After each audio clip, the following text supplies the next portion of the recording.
into my Twitch mod view. It takes a minute to become available if you're not already on when you start. Oh, September, look at that, very nice. We should be good, yes? Alright. Now taking a drink. Riveting start to a stream, I know.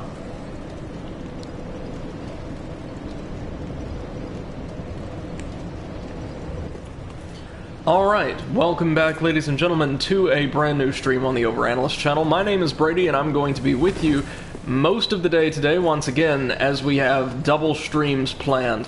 A relatively short one this morning and a longer one for sometime in the afternoon after I take care of some housework and a couple of items for my remote work. But yes, welcome back to Dark Souls 3. We made a ton of progress a few days ago, culminating with a trip here to Archdragon Peak, one of the game's secret bonus areas, and home to one of the game's incredibly difficult super bosses, which we are not fighting today because I want to develop our character just a little bit more first. And the best way to do that, probably, is to take on the last Lord of Cinder up in Lothric Castle, who we've been working our way around to for some time now. And then probably take on the first DLC, Ashes of Ariandel, because it's intended to be attempted, I want to say, at sort of a mid to early late game level. But first things first, if you recall, last time we were here, we took on that ancient wyvern and dispatched it our first try, which I thought was really something special. It takes a little learning, that fight. So we've got plenty of souls ready to drop off with our Firekeeper to enhance ourself. But real quick, we also have a bunch of Titanite chunks, so we might be able to improve our Black Blade all the way to plus 10? Maybe? Kinda, sorta? Probably not. Yeah, we're gonna need some more chunks, but we were able to upgrade it a bit further, now doing over 300 base damage per swing. That's pretty good. Welcome. Very well then taken. Okay, we get 3 levels, that's not bad. Let's have a look-see at what we've got.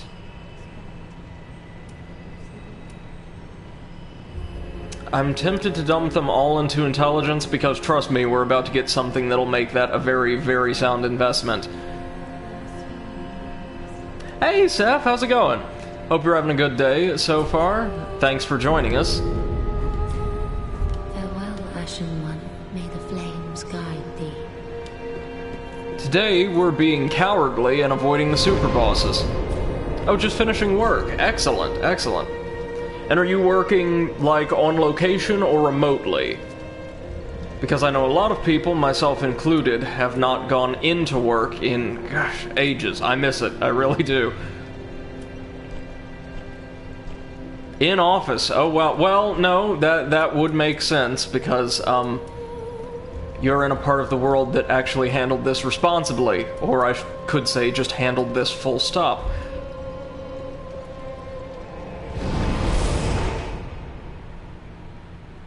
Oh, but you currently have a public alcohol ban because of the coronavirus. Yeah, that was something a few states here experimented with in sort of a half-hearted attempt to curtail, say, the patronage of bars and the like. But, well, I mean, you know, I'm sure the headlines from abroad have been far more fulminating. We haven't done much of anything to seriously attempt to contain the spread. Because we are good at government. Okay, so Seth says we have police patrolling parks, riverbanks, etc., so we're quite good at handling big groups. That actually sounds lovely right about now. If you recall, last time around we took a peek into Lothric Castle but didn't actually explore it properly, That's going to change today. A lot of enemies will be familiar. We'll see sort of the deserter, hollows, and knights from downstairs, but in this zone they have significantly boosted stats. It's the priests we have to look out for, as they will buff the Lothric knights. And this is a Red-Eye Knight by default, I think, so he'll be quite nasty either way.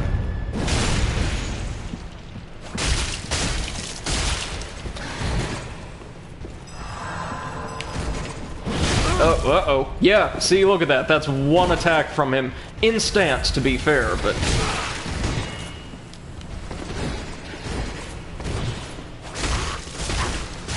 I believe the placement of this encounter is chiefly intended to, intimidate players who have sequence broken their way through by killing Emma to spawn the Dancer and somehow made it this far, because he is a Red-Eye Knight, and he has a significant chance of being buffed by the priest, as he has. So he deals way more damage and is much faster than a lot of the knights we'll be seeing here.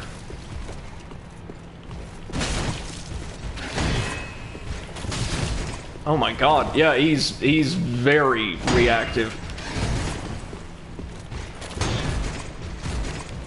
Doesn't help that it's been a couple days now, does it?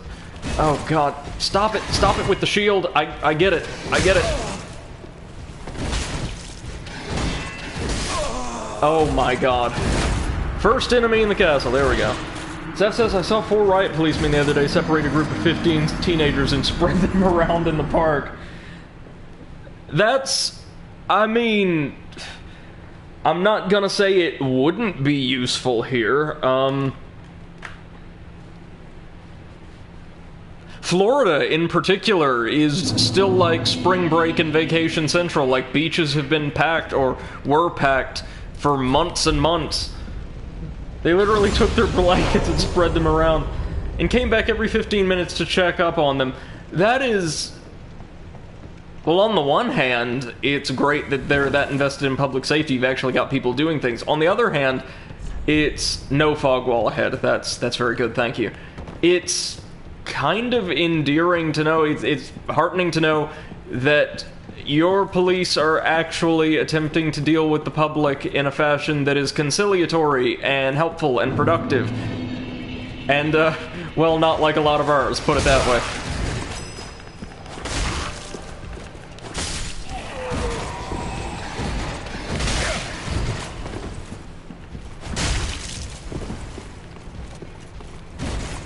I want what's on that altar. We've got to get rid of you, sir.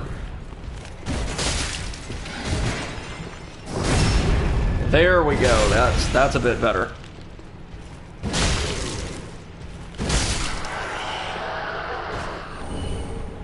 And surprise, surprise, we get like our 5th helmet.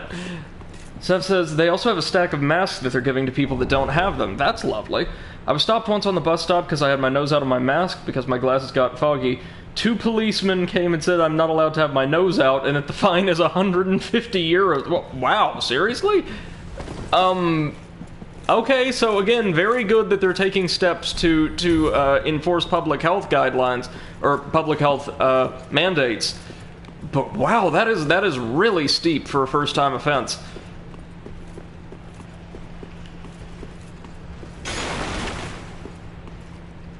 Seth says, I just put my nose back in, no way I'm paying 150 euros. No way, I wouldn't either.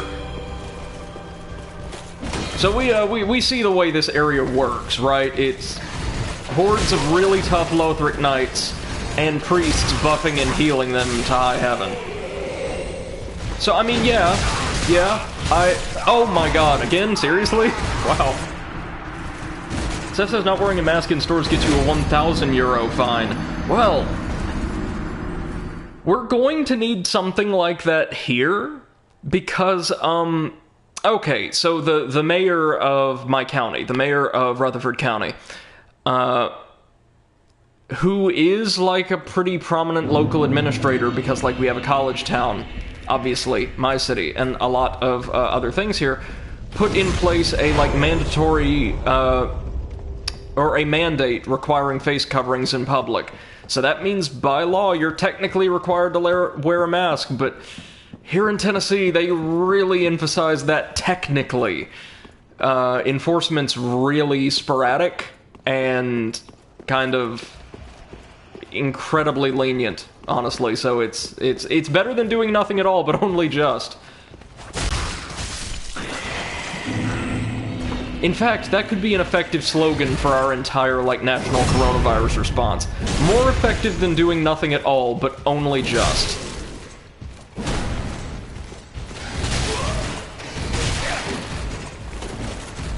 Okay, tell you what.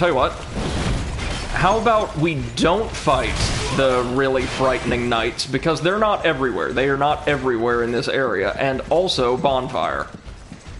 In this absolutely gorgeous hall. Oh, you dare. Okay, looks like we've got to fight the knights. It looks like that other one has a protective aura, but I think that's because the variants with the spears might be able to buff themselves in here. Seth says, just let gravity kill him, do a Seth. Hey, that was incredible, by the way. I've never seen, like, somebody intimidate the game to such an extent that it started just winning itself on your behalf. That was really something. I swear I've seen the Taurus Demon fall off the edge before, or somebody's told me that it could, but, like, you had a real way with it. That was incredible.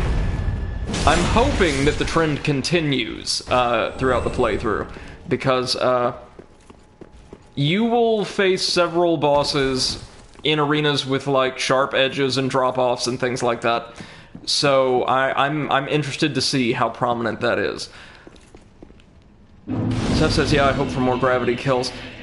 I mean, to be fair, it's the only way I ever won Spyro 3's skateboard race in the Lost Fleet stage. Was the opponent, I think Hunter, just fell off the edge. We picked up the Lothric Knight Great Shield, which is really good for what it is, but it's also really heavy. The knights who formed the High Priestess Guard carried great shields such as these, which were granted high magic absorption through her blessing. Oh, that sounds great. Hey, Like94, welcome. Glad you're here, man. Hope you're having a good day so far. Sev says, fuck that race. Yeah, no, it's awful, but the race in, like, the special bonus stage unlocked by getting 100% completion in the main game is even worse. This is not a mimic. Oh, we get the prayer set, which, believe it or not, is, I believe, the boss's set. Like, it's the Lord of Cinder's personal armor. This is Prince Lothric's set. Yeah, Prince Lothric's skirt. The prince, destined to be a Lord of Cinder, was cherished by the royal family, despite being born into illness, a frail and shriveled child. His swaddling clothes were made of aged, coarse cloth used in ancient prayer, and are all that he has ever worn. Is any of this different, or is it the same description? Yeah, so, lore time, I suppose. Prince Lothric, that is a very reliable candlestick. Lag94 says, all good, bud, what about you? I'm doing alright, thank you. Today is a day off. I don't have to worry about any kind of really urgent work, so I get to spend some time with you guys, which I always treasure. And I get to go really in-depth into lore, at least really in-depth by Dark Souls 3 standards today, so that makes me even happier. Let's take care of this deserter first. Hey, Exit, how's it going, man? So, Prince Lothric, our final Lord of Cinder, is the second one who still has his wits about him, but is unwilling to link the fire. Saint Aldrich never hollowed. He was completely possessed of his faculties as we fought him. But Prince Lothric is totally unwilling to link the fire. He doesn't want to do it. He believes it's a lost cause and only perpetuates a great deal of suffering and abuse that people around the world have faced ever since Lord Gwyn linked the First Flame. Lothric would know this because he was born into this prophecy wherein he would valiantly give his life for the flame. But due to, well, a lot of the practices of his family and just poor fortune, he was born incredibly ill and bedridden, and was incapable of living up to the prophecy himself, and so someone very dear to him had to sacrifice themselves on his behalf. And he's entirely unwilling to force that onto anybody else, and wants to save the world, save his people, by just letting the flame fade. He says it's not worth it. He believes it's not worth it. And you know what? He's right, I think. Seth says no work is great. Yeah, no, it definitely is. Oh, and Shiver, how's it going? Welcome. So glad to see all you guys, man. That's fantastic that you're able to join today. Okay, so probably something we should mention, because we're going to be seeing a lot of them. These are the pilgrim butterflies. They might look somewhat familiar to anybody who's played Dark Souls 1. They look kind of sort of similar to certain creatures from that game, but these are creatures born of the dark. They're angels, technically, who are ascending to what remains of the sun, now a dark sun, reflecting the dark sign. And we never get to face them directly, but I think they're really cool creatures. This gets more context in one of the DLC, but they are these immortal angelic beings born of the Londor pilgrims. So all of those poor people in the black robes with shells chained to their backs, desperate for a final death, it's so they could transform into those things. They've all been granted a new and eternal life, and oh yeah, the winged knights are back, and they're worse than ever.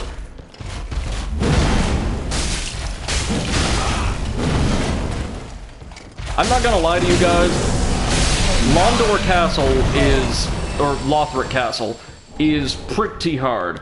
Seth says you're streaming at a great time for the Eurogang, and Exit says true, just came home from work. Well, welcome back. I hope you had a great day at work. And yeah, no, the majority of our community is from, I believe, continental Europe, which I think is so great. We've got a few viewers from the UK, but almost the entirety of my viewership is from abroad, which I think is so cool. So we've got an illusory wall there, and a really brilliant, kind of noble painting of one of the Winged Knights, along with their full armor set, which there is no way in hell we can wear effectively, but is really cool looking, and has even more important lore surrounding the official state religion of Lothric, which we've barely discovered anything about. Armor of the Winged Knights, named for their appearance, who swore themselves to the angels. Worship of the divine messengers was viewed as heresy in Lothric, and unrecognized by any of the three pillars of rule. This is believed to be why Gertrude, the heavenly daughter, was imprisoned in the lofty cell of the Grand Archives, which is totally not the Duke's Archives. I swear they didn't just repurpose another area from the first game, even though that's definitely what they did. So Lothric was granted the patronage of a species of heavenly angels, messengers promising to exalt and uplift humanity, who granted them unique powers and miracles and all of this, but they were, or they in their faith were ostracized and persecuted by the three pillars of rule, who I guess are tied to the Way of White, so Lord Gwyn's religion, and the reason why is, of course, they had a tie to the dark. So, Exit says, Seth, tell Brady what you said when I showed you that painting. I have a feeling this is going to be good. More Titanite, very good. So yeah, that's what happened to the sun. It is now reflective of the dark sign. It is a dark sign now. That says, I forgot. That's totally fine. There's a lot of more memorable and more awful things in this area. Not gonna lie, Lothric Castle is not a super long area, but it is one of the toughest in the series, I would say. Though it's followed up, to be fair, by a pretty breezy little area.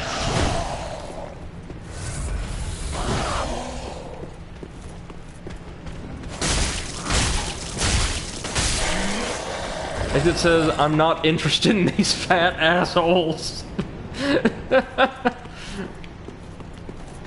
I mean, it's fair. The way the writers handled them, it seems like they weren't either. Lax says the dark side of the Force. Well, yeah. Except this darkness is way more morally ambiguous. And I would argue, as I have throughout this playthrough series, the dark is actually the morally good option here. The light side did all of this, for instance.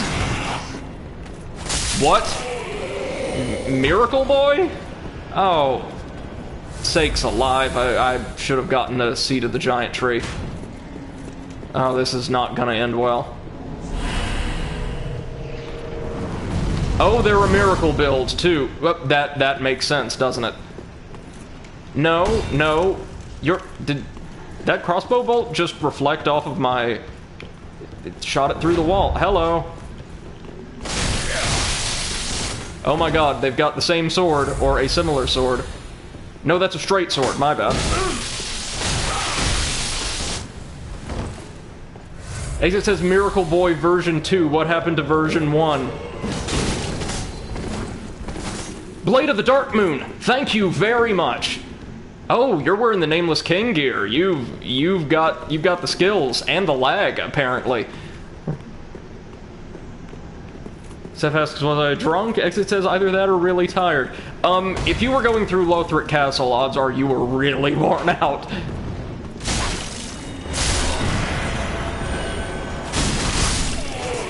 So Miracle Boy, to be fair, is doing this really well. He's relying on Lothric Castle's extremely high damage enemies to do most of the work for him, which, mad respect, it's exactly what I would do in this situation.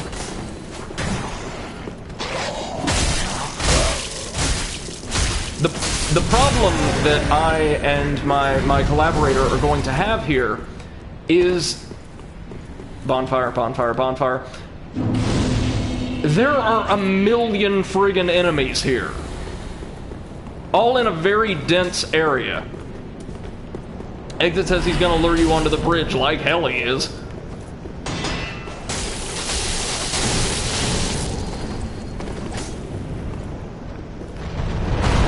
Yeah, so the dragons are alive.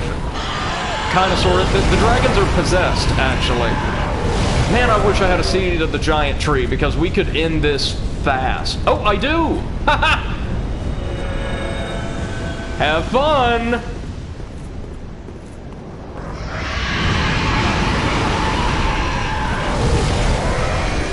Like says they look amazing. They really do. I love the visual design of this series.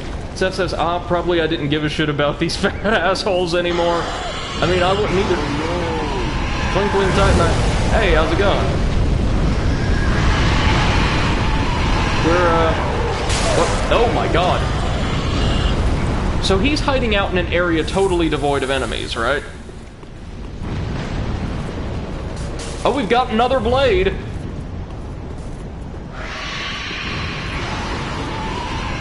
Tali.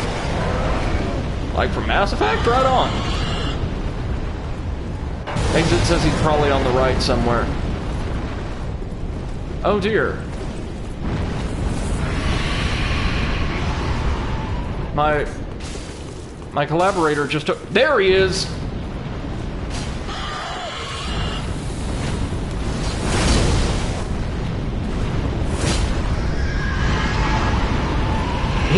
He just doesn't get it, does he?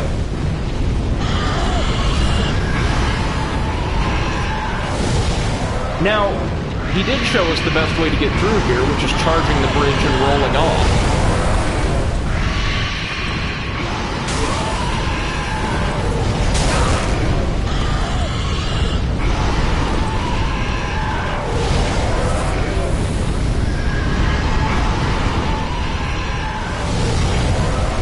So this guy, this invader, whomever he is clearly an expert at invasions in this area,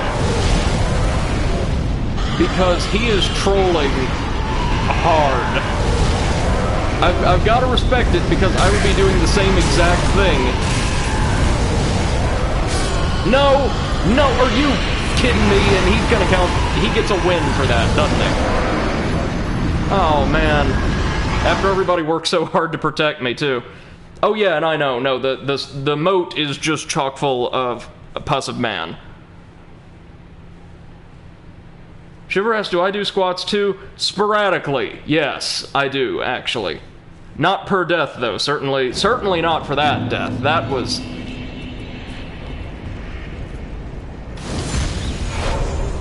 I think I have a new favorite area to invade in, though. Like, that's a good idea. Now, good news. There's a relatively easy way of killing all of these... Oh, Exit says he's embering again. Oh, yeah, absolutely. No, Well, you see, it's kind of a catch-22. Either you ember and take the additional health and make it to the boss and probably get invaded a couple times, or you don't ember and the dragon and the big guys around here can cook you over, or like in 1 or 2 hits, especially if you're kind of frail like I am. But hello, you've got something important.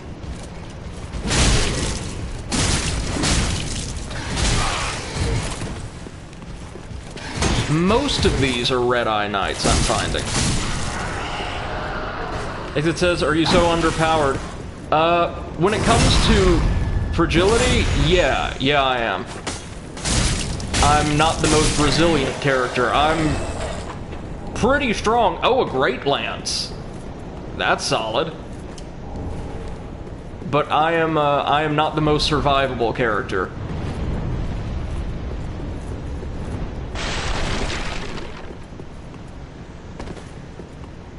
Remember, man, the Dex build is all about getting in, flailing about really ineffectually for a while, running away, and repeating until eventually you're able to accomplish something. That is the way we play around here. Speaking of, time to roll off a bridge. Now,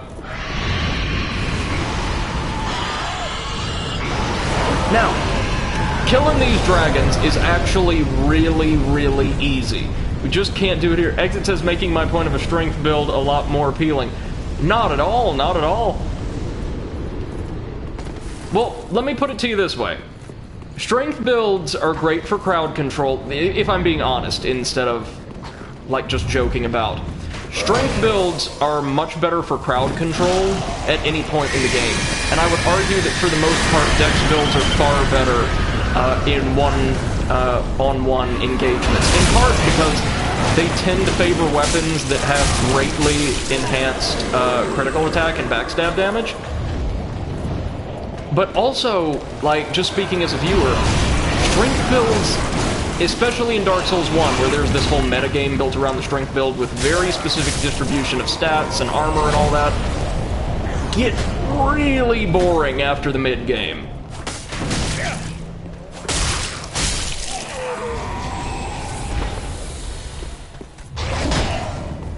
And oftentimes when people talk about, like, the merits of a strength build, they're referring really to two separate but closely correlated concepts. Having a strength weapon that deals high damage, and having enough equip load to wear heavy armor and still manage it fairly, ironically, dexterously, which makes you way more survivable. Seth says, I think I literally rolled through the fire, went right into the castle, and stabbed the dragon paw till it died. 2 minutes. Oh, yeah. Well done. And Exit says, yeah, strength build uses a lot of big damage and staggering. Yes, it does, especially in Bloodborne. Oh, do I want to do this to myself? Not until we kill the dragon. I think this is a very poignant set piece, though, right? You've seen, like, these corpses or vacated suits of armor all around the castle, but here you've got two still largely sane Lothric knights paying respect to one of their fallen comrades. That's pretty nice, like, environmental world building. I dig it. Exit says, but there are very good AoE weapons for Dex builds. There certainly are. The curved greatswords?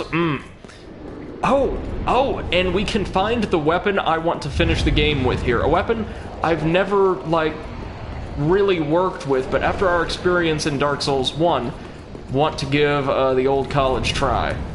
So, we're gonna weapon up. Exit asks what that sword combo from the Abyss Watchers. The Farron Greatsword.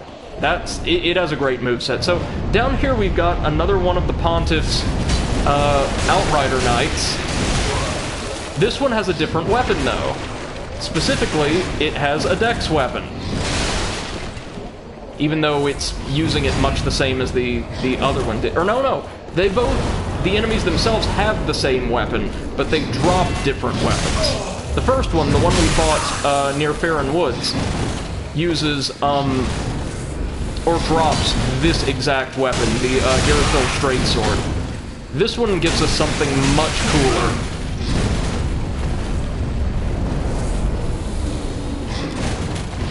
I like these guys, but I do wish you could backstab them. Ah, there we go. Exit says no, it doesn't. The Irithil Rapier, there we go. Thrusting sword bestowed upon the Outrider Knights of the Boreal Valley. This weapon is shrouded in frost and causes frostbite. Every Outrider Knight one day devolves into a beast constantly hounded by Pontiff Sullivan's black eyes. Yeah, no, Exit, you're right. They both use the straight sword. This one just drops the rapier.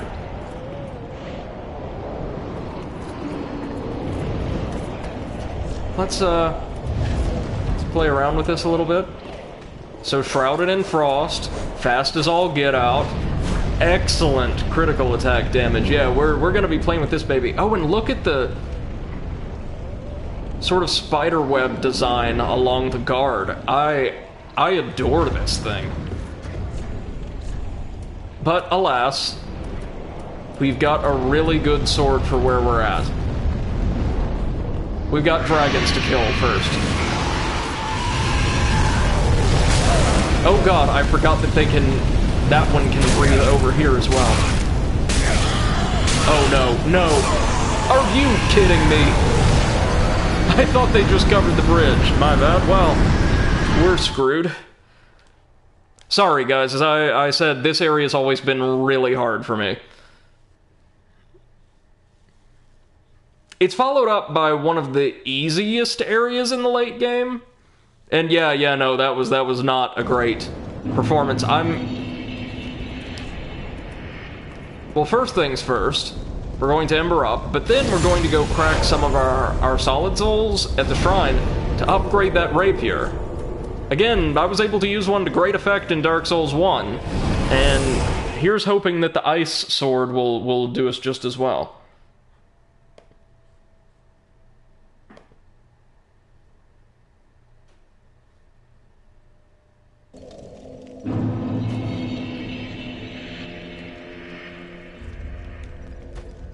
Right.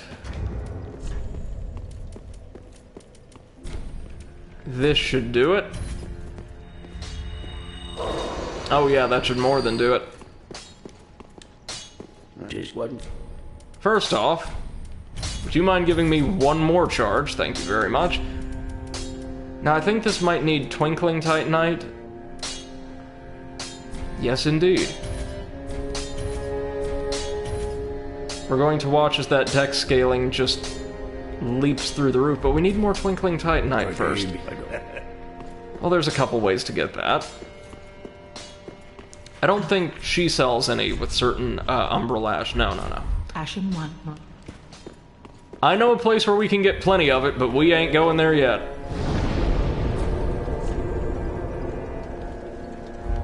As it says, not yet. That's right, that's right.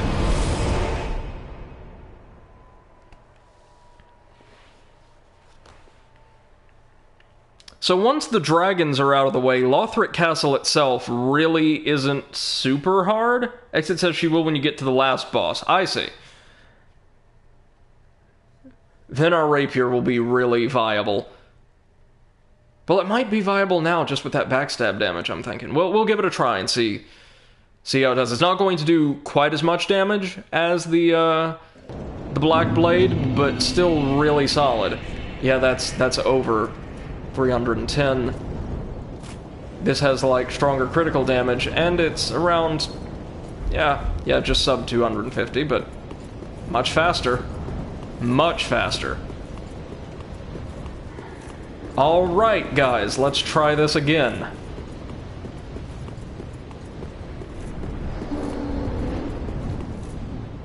Excuse me. We're not about to mess with these things. Alright, here come the reinforcements. There's 2 melee troops who are going to try to take us on down here. Oh my god. I forgot, they don't just fire like arrows as in Dark Souls 1, they fire like incendiary ammo.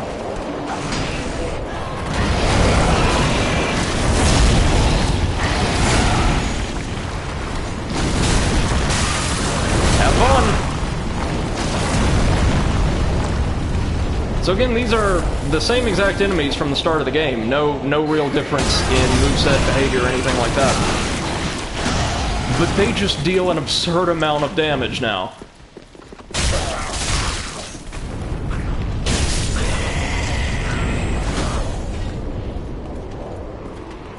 No, thank you. It says, don't forget to pick up a new seed from the tree when you get back to Firelink. I will not. Thank you very much for the reminder. Should have done that our last trip, but, well, you guys know me and my memory. Yeah, despite its lower damage output, I still quite like the Rapier for its moveset more than anything else. And, having a thrusting weapon's gonna be really useful for the boss, eh?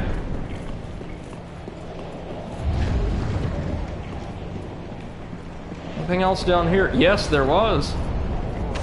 It says it's okay, I forgot too. It's easy to forget because, at least most of the time, a seed of the Tree of Giants is something you shouldn't be using all that frequently. Exit says having a magic weapon's gonna help tons. Well, we've got both. Oh, well, now we find some.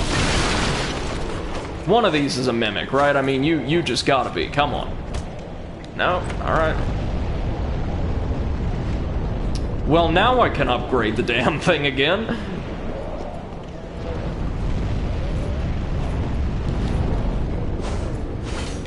As it says, no, mimic is close, though. Yeah, I remember there's one around here somewhere. First things first, let's get ready to run like hell. We will come back for the souls, don't you worry, we will come back for the souls. And here's the crazy thing, because these dragons are both possessed by the pus, killing one of them will kill, or I believe kills both.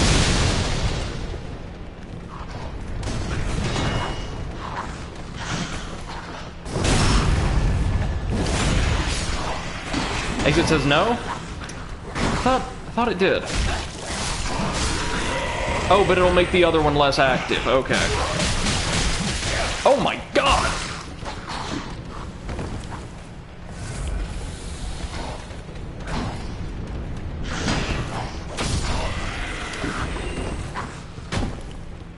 There we go.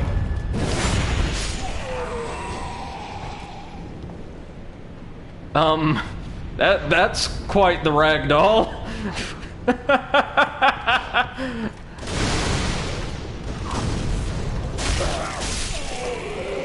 Exit says a Dex zombie. It was. My god. Oh, jeez.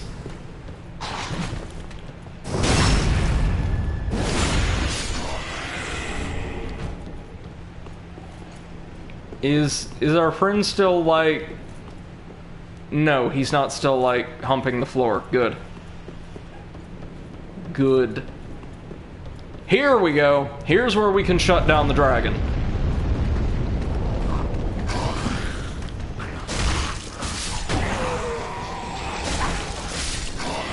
So see, it's possessed... Thank you.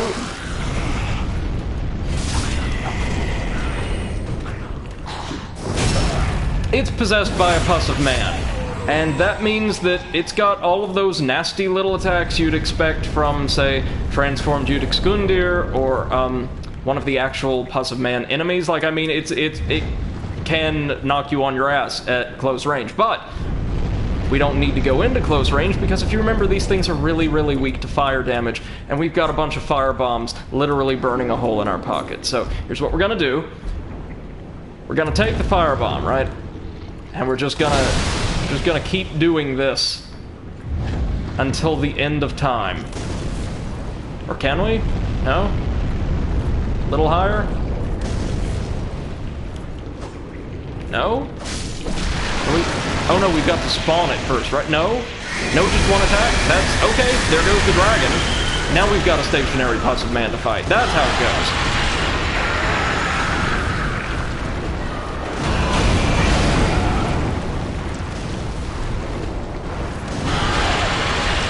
At this stage of the game, these things deal really obscene damage, so this might not seem like the most exciting strategy in the world, but it is the safest, believe you me.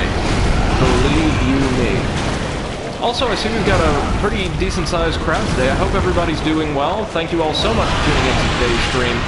I'm just thrilled to have you guys here as we take on one of the harder parts of the game, but now that. Oh, that, friends, is what we call Schadenfreude. And we get plenty of lovely, lovely upgrade materials for it. Alright, Seth, take care. Hope you have a safe trip home, and an expedient one at that.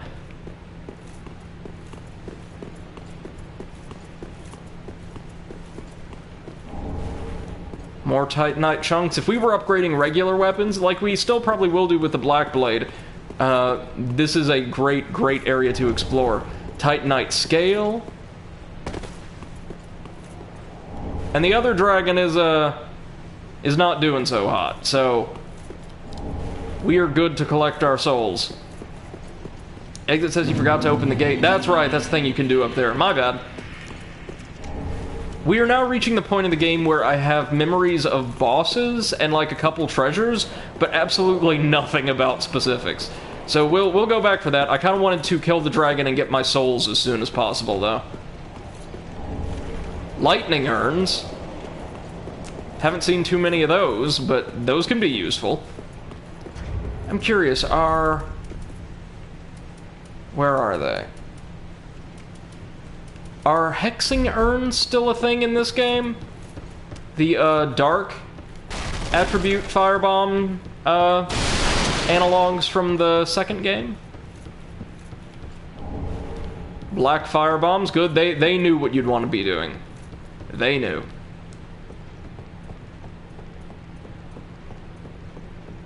Exit says not to my knowledge. Okay, yeah, they removed a whole lot of the stuff about and around... Jesus Christ, look at that. Ugh.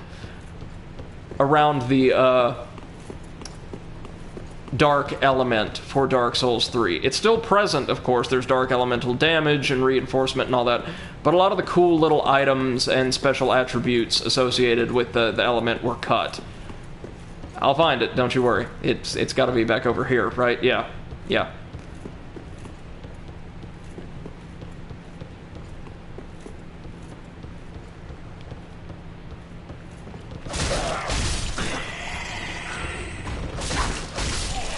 This is revenge for all the times the other hollows have gotten the drop on me. Here we go.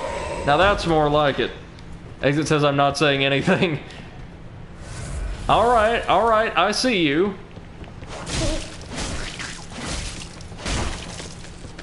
Oh god, no, it's one of these. It's a Dark Souls 2 mimic. Of all the things you keep.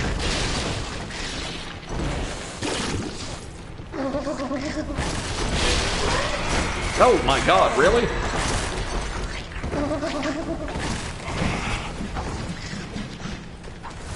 He says, yep, told you they were in here. Oh, didn't doubt you for a second, but that one's grab is much harder to dodge than the upright mimics. In Dark Souls 2, my playthrough of Dark Souls 2, they seldom lasted long enough once they were through with their spawning animation to actually try to execute a grab. So, this is new territory. Oh my god!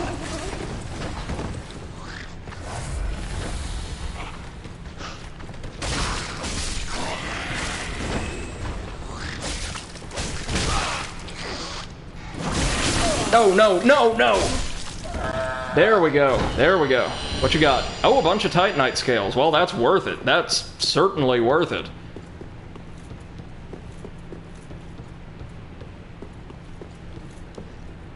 Those can help us level up the Dancer's curved swords, I believe. Which is also something we might want to do for the last stages of the game. Although thrusting damage is going to be really important for the next two bosses. Well, definitely important for the next one, kinda sorta for the one thereafter. Right, so let's cast open the gate and get ready to fight a whole bunch more Lothric Knights, because that's just kinda how it goes around here.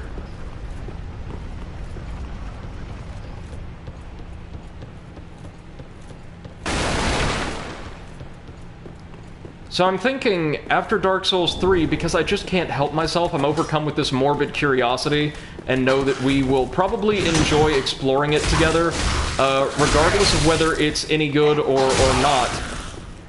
We'll devote at least a couple streams to Marvel's Avengers before carrying back over into Hellpoint, if not playing through the entire game, if I've got the stamina for it. And then, after Hellpoint, probably doing Mortal Shell before Sekiro. As it says, I just run past them. The Knights, that's... Well, let's be honest, that's probably the most sensible thing to do, because even though they give a good amount of souls, it's still not enough to jeopardize, like, your entire run for. And, correct me if I'm wrong, they just drop the same exact gear that the regular Lothric Knights do, without exception, right? As it says, they don't really chase you. Well, I mean, they... Yeah, no, it's the same stuff. Yeah, then we're good. Hello! There's that one with a greatsword, though. We've not seen a greatsword variant anywhere before. Oh, wait. I see loot.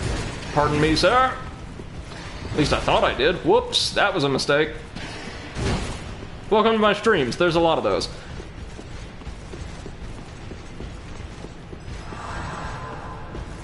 Anything over here? Well, someone or something died. Yeah, we are at the boss. Good times. And it's a boss that I recall really liking.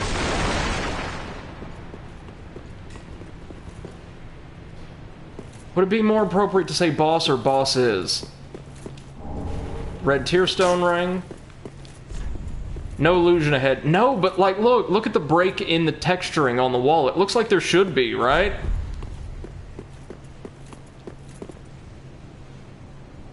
What a beautiful vista we've got. Exit says he's a pushover with a caster build. Yep, that's what I remember. Now, I'm not a caster build, but we do have great magic weapon, which should help things along just a little bit. Titanite scale, they really want you to be leveling up those boss weapons, which is a great thing, because we just so happen to have a boss weapon that I'd really like to build up. Exit says it'll certainly help. Yeah, that and, contraption does not move. Ah, I see. Oh, right, no. My mistake. That shortcut is one we will open later, I believe.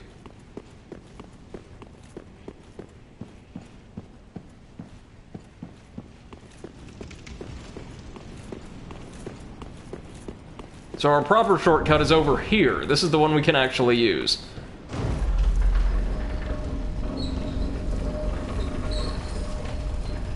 Yeah, no, and Exit's got it right. The other shortcut leads directly to what I consider to be the best Lord of Cinder fight in the game. Like, the Abyss Watchers are a close second, but man, Prince Lothric's fight is something special.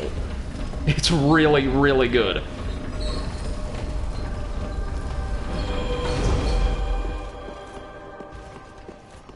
So we're going to go level up and take care of some other housekeeping. I feel like it'd probably be a good idea to not only level our rapier, but also our black blade, since we're going to need something we can apply magic to.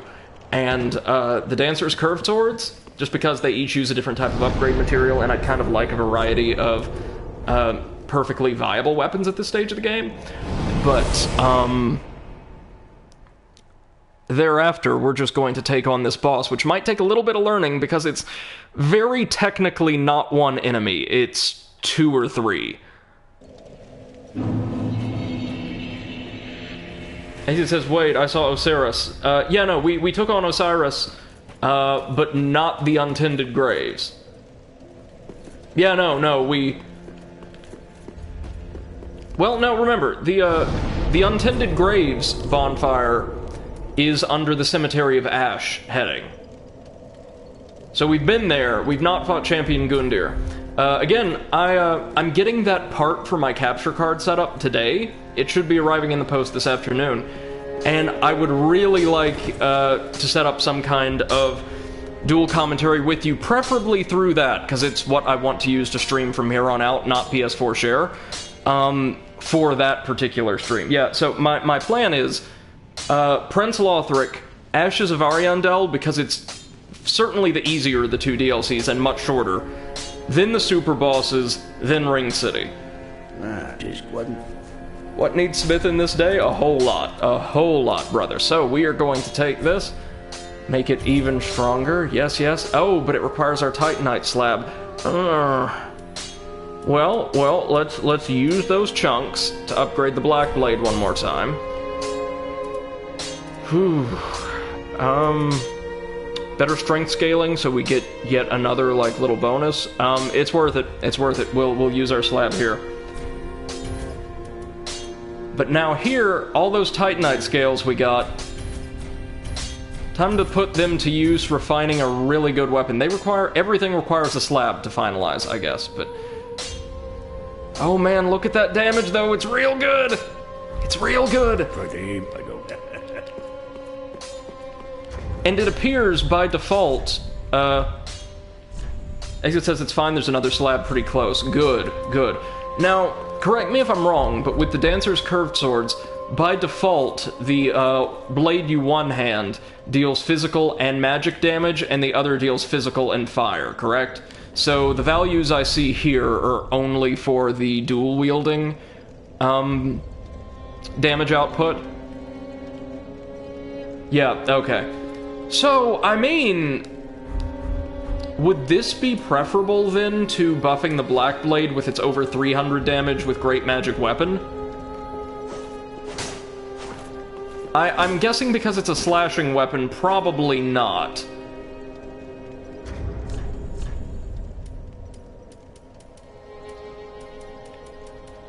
So we'll take the Super Black Blade, and we will dump a couple more points into intelligence, because we're going to need it before long. Boom. Farewell, Ashen Maiden. In what is definitely not the Duke's archives without the blue color filter, we're going to find a scroll that finally gives us our go-to weapon buff from Dark Souls 1. Okay, so for this we actually want to go back to the Dancer Bonfire.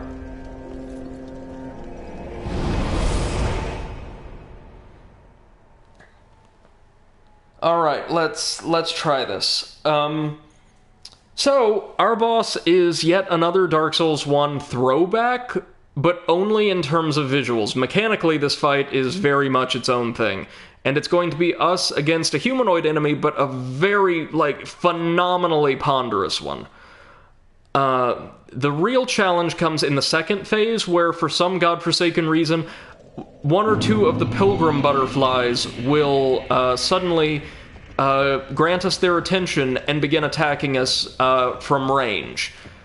Absolutely nothing we can do about them. We've just got to dodge them while wearing down the big slow guy. It's a pretty good fight, again, from what I can remember. There's not many real losers from this point on, when it comes to boss design and execution, in my mind. And this is a pretty good late-game baseline. It's good stuff.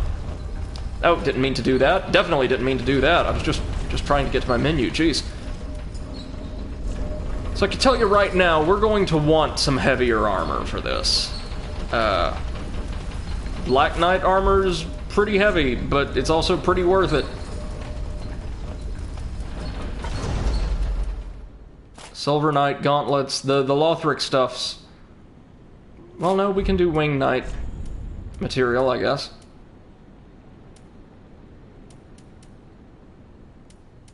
How do we want to do this? We could go Lothric, and then instead of Wing Knight, do Cathedral Knight, or even Silver Knight. Yeah.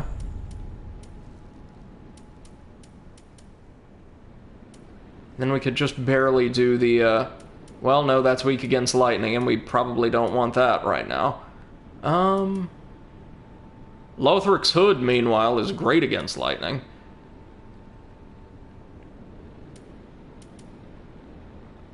Oh, Metal Helms, damn you and your conductivity. Ironically, the Onion Knight stuff is just great against everything.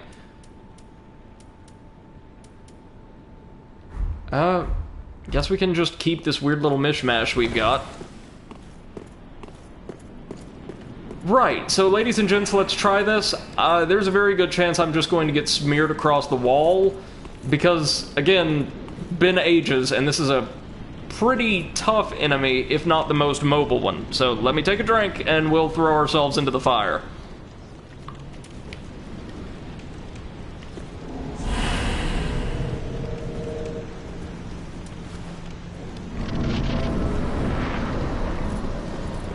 So there's a Pilgrim Butterfly, and here's the Dragon Slayer's armor.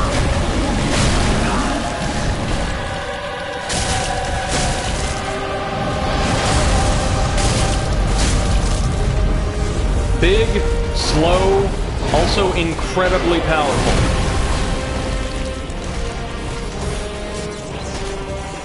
Oh, listen to that lightning crackling. That is nasty. But you'll notice he telegraphs all of his attacks, or it telegraphs its attacks, really clearly. There's a reason for this, and that's because it only really serves as a distraction for the Pilgrim Butterflies.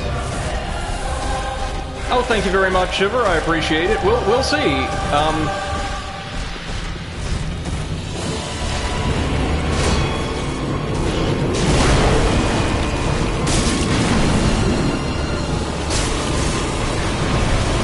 Oh, here come the butterflies. So they're going to pelt us with what appears to be blood?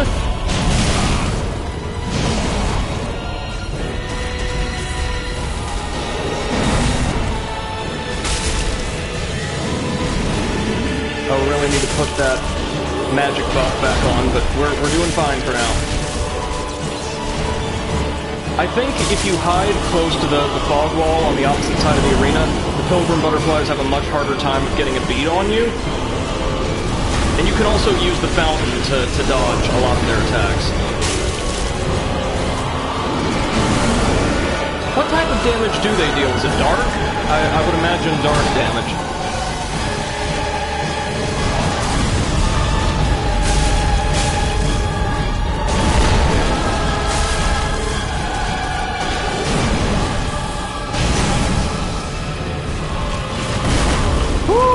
That would have been bad.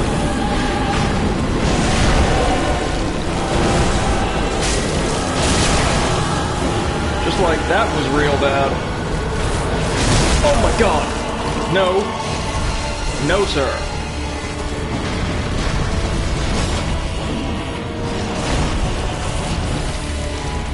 Okay.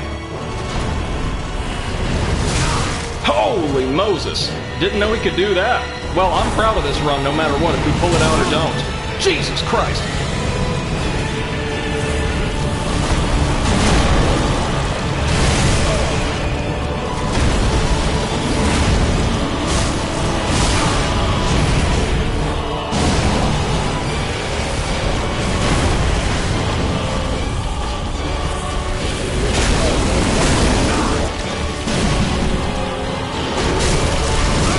No, dang it! Oh, man. As it says, best part of the Dark Souls soundtrack, this music's fucking awesome. It really is.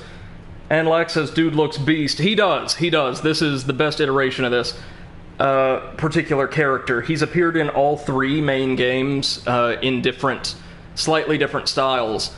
Dark Souls 2 gives you a really great duel against him one-on-one very early in the game.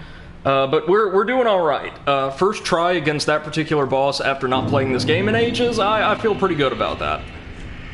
Oh, but now we've got to deal with the elevator, which is a pain and a half, because we've got to dodge the knight's attacks and the priest while we wait for it to come down, so best strategy is probably going to be run in, toggle, run out. So as you saw, it's really not the armor we have to worry about. It is most definitely the pilgrim butterflies, whose attacks become more varied and powerful as the fight goes on.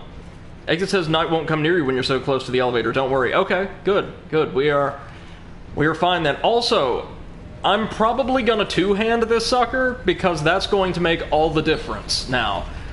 Just that little bit of additional damage. Seeing as how we can't really block any of his substantial attacks, no real point. And we definitely can't block whatever the pilgrim butterflies are doing.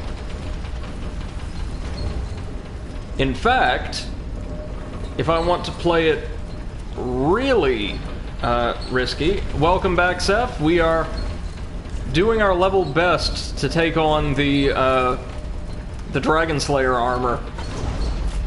I would do this. And then I would do this.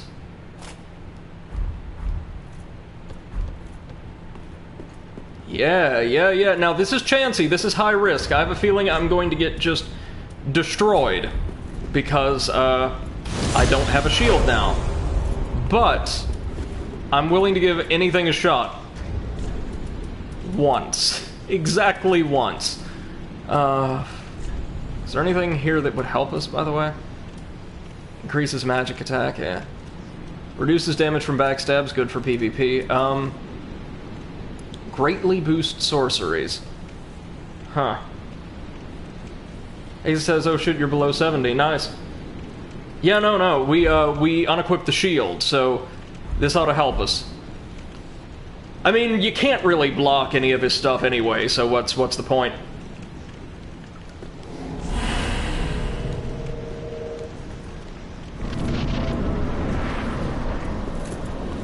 So I think the implication here is the pilgrim butterfly is controlling this thing.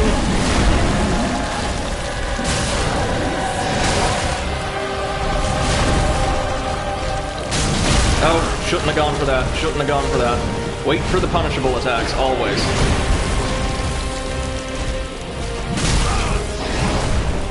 And this boss in particular is very fond of his punishable attacks. Oh my god, this is off to a much worse start. Music's fantastic though, I must agree.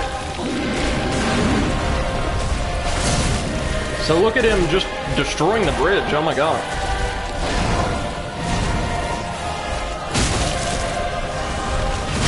Oh, jeez, that tracked more than I expected it to. Something else to remember, kids, if you're coming off of, like, say, Dark Souls 1 and Dark Souls 2, after Bloodborne, everything in this franchise tracks. It didn't in the earlier entries, it certainly didn't. But here it does.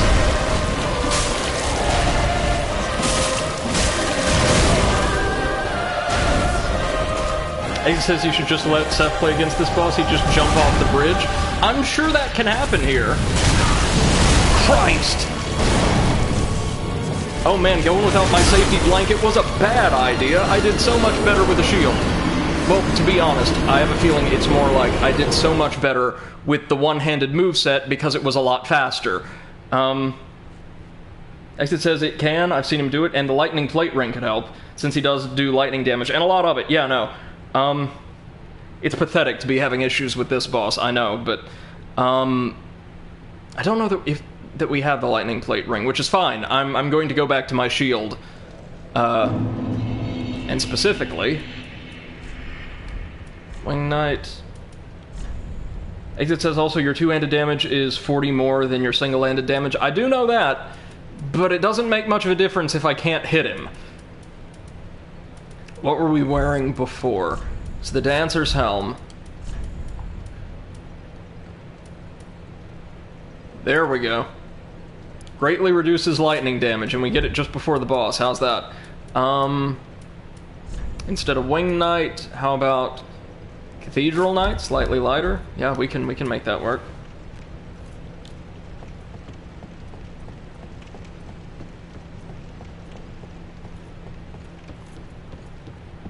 Again, late game, Dark Souls 3 does get pretty tough, in a way that especially Dark Souls 1 certainly doesn't. Like, late game Dark Souls 1 has a lot of really tough areas for reasons both reasonable and unreasonable, and easy bosses, but late game Dark Souls 3 largely inverts that. With the exception maybe of Lothric Castle, a lot of the late game, like, I'm talking Anor Londo on, has very simple areas, but pretty straightforward, difficult boss battles. Straightforward areas, very difficult bosses. In my personal opinion, the Lord of Cinder we're going to fight at the top of the castle is the hardest of all of them, but also has absolutely brilliant design. I love that fight, and I can't wait to talk you guys through it.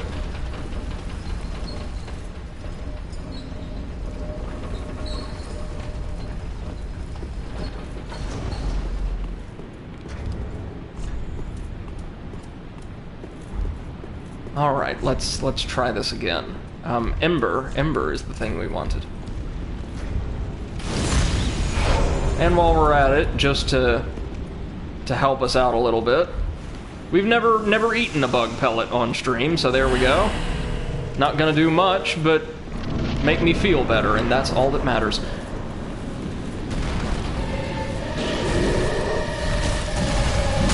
Oh, shit. Dodged right into it.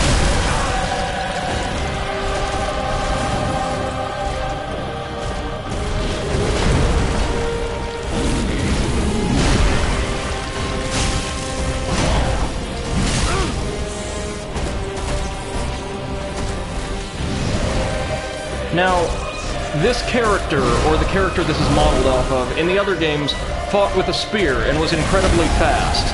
So I'm sure this threw a lot of players off their first time seeing, oh no wait, now a very similar looking character is big and bulky and fighting with an axe, and oh my god, I'm dead because some angel just shot blood at me. Happens to the best of us.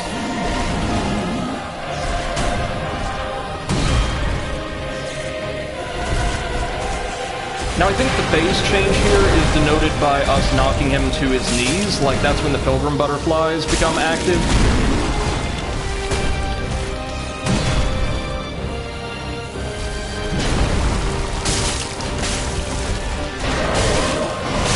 Did I just kick him by accident? Oh, Christ.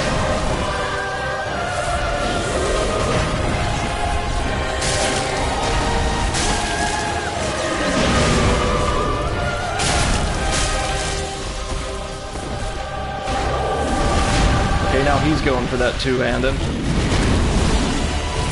Exit says, yes, you did a Seth there.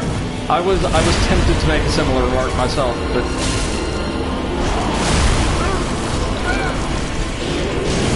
No.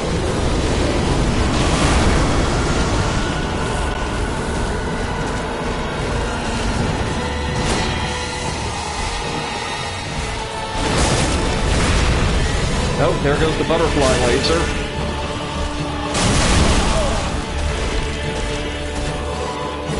I think this concept for a fight is so cool, though. There's this insane, like, tank of a boss, meant almost entirely, despite being a reasonably challenging foe in his own right, just to distract you. Not something Dark Souls does all that often, to be honest.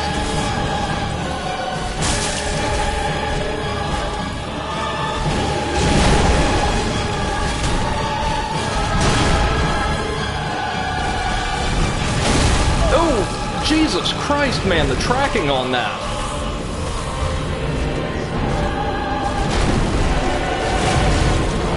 He nearly did a full 360 mid-air. Oh, shit! We would have had him that time, too. So, clearly, one-handing does much better here. Much, much better. For me, anyway.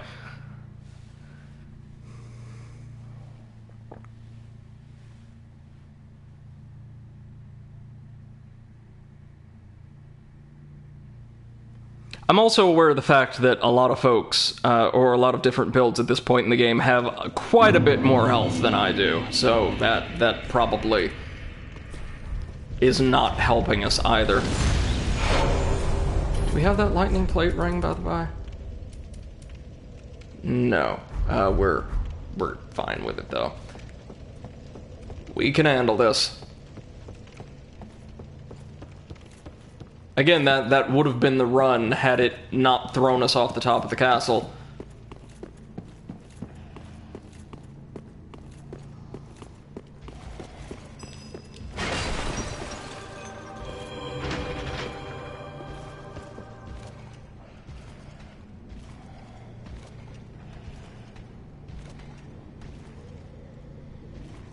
And we wait, and we wait. This shield did much better at blocking, or absorbing damage. It clearly deals a lot of lightning damage, yeah?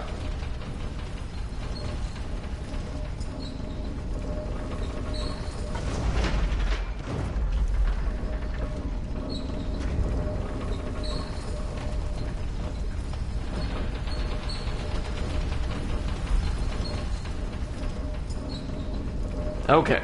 We got this. This is gonna be the run. Got so close that first time, man.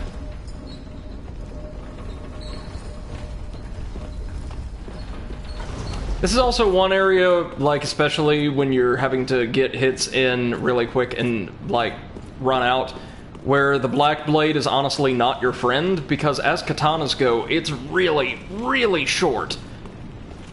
Alright, let's ready ourselves up.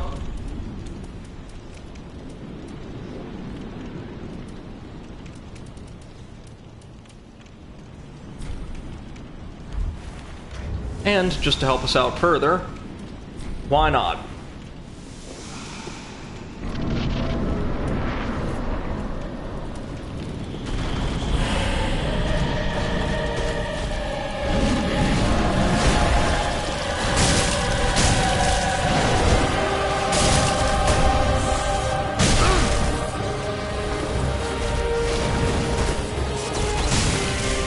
Oh, here we go. I love that attack because it leaves him wide open.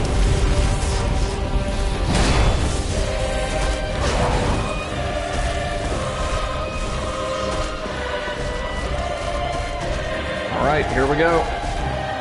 What you got for us? Oh god, here they come.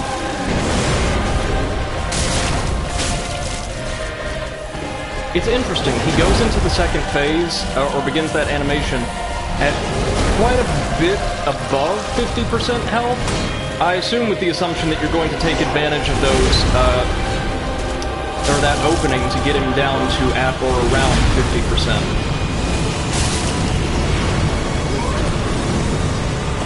I am definitely keeping you away from the periphery of the field, mister. Oh my god.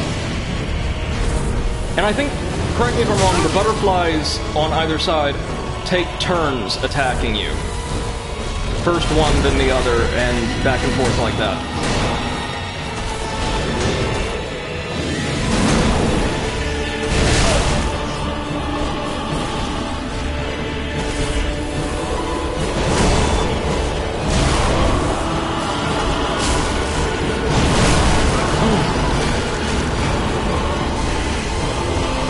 Can the butterflies damage him?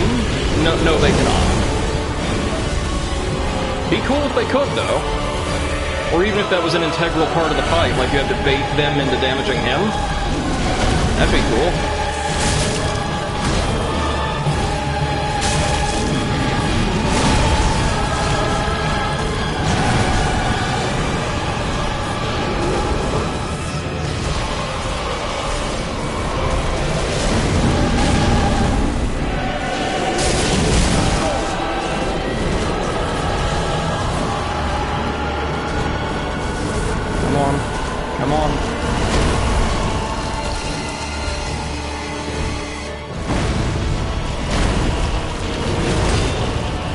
just the butterflies will have you on edge. They really will.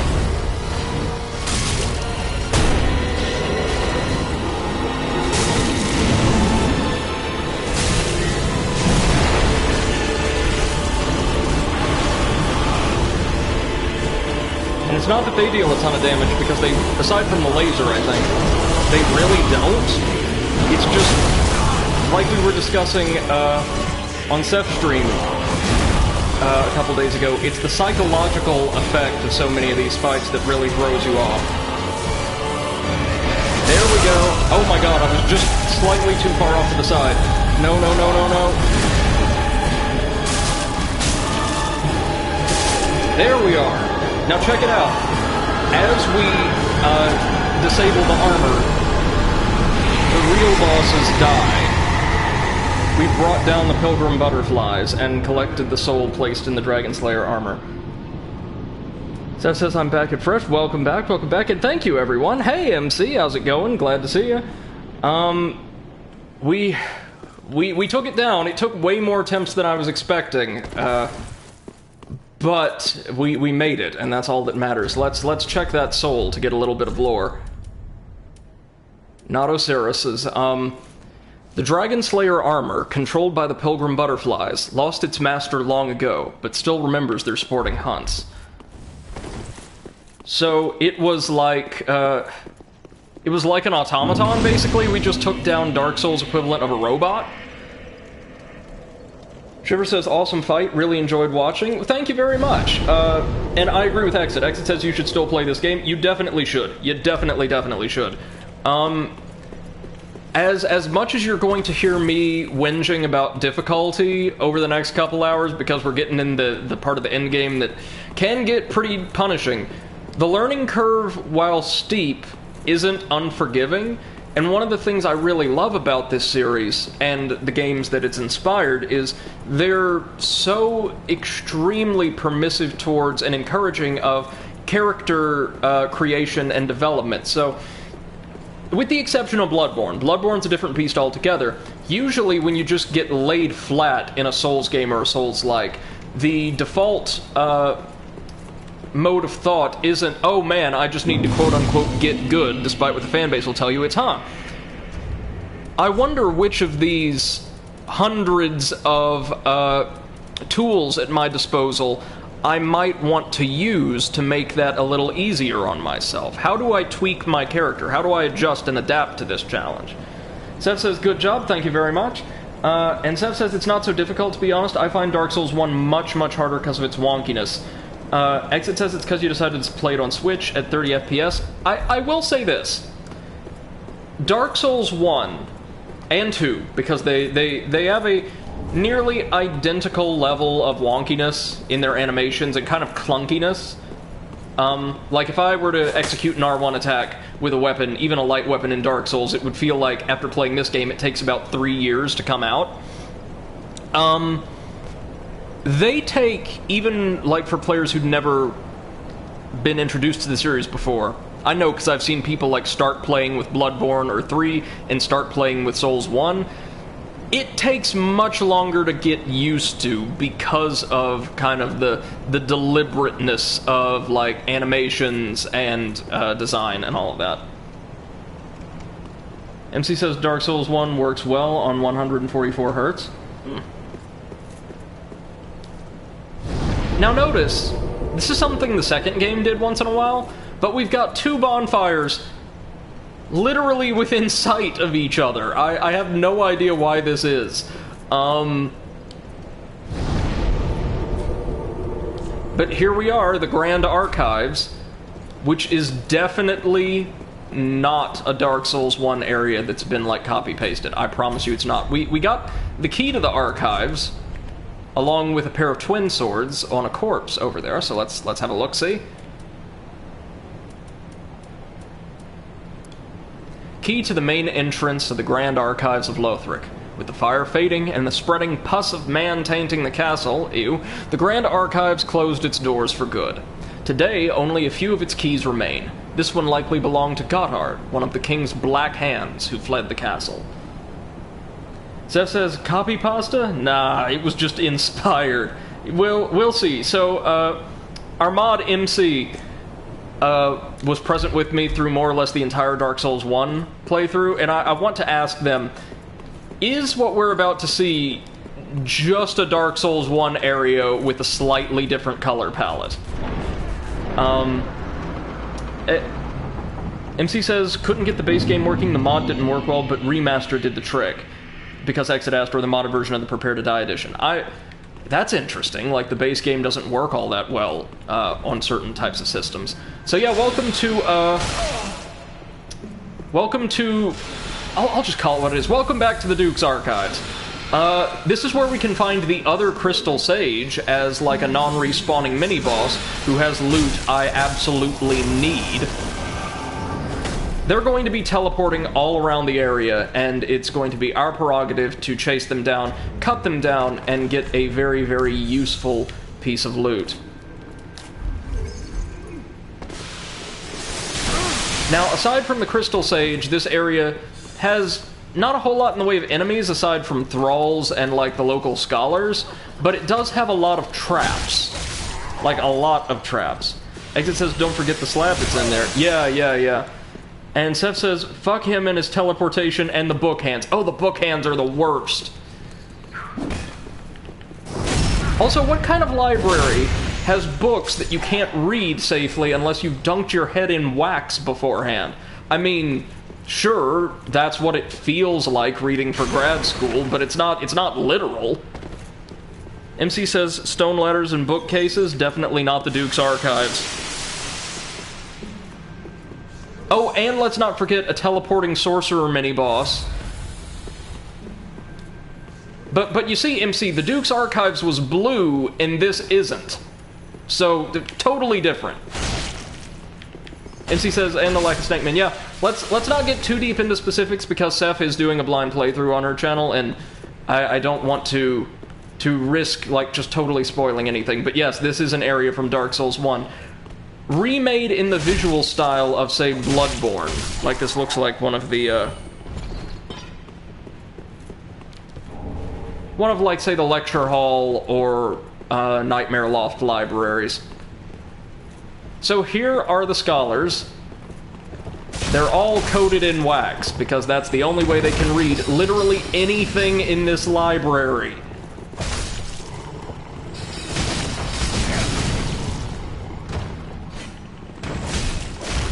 MC says the Duke's Archives was also brighter, I think. It looks more gray. Yes, it does. Definitely. So, give me 1 second, y'all, to get another drink, as mine is totally exhausted, and we'll be right back with you. I promise this area won't take too long.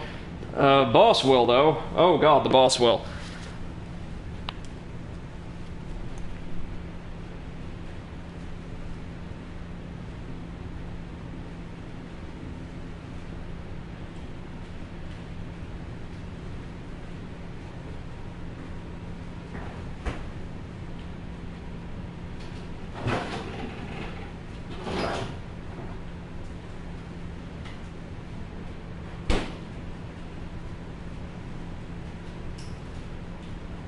Alright, we are good to go.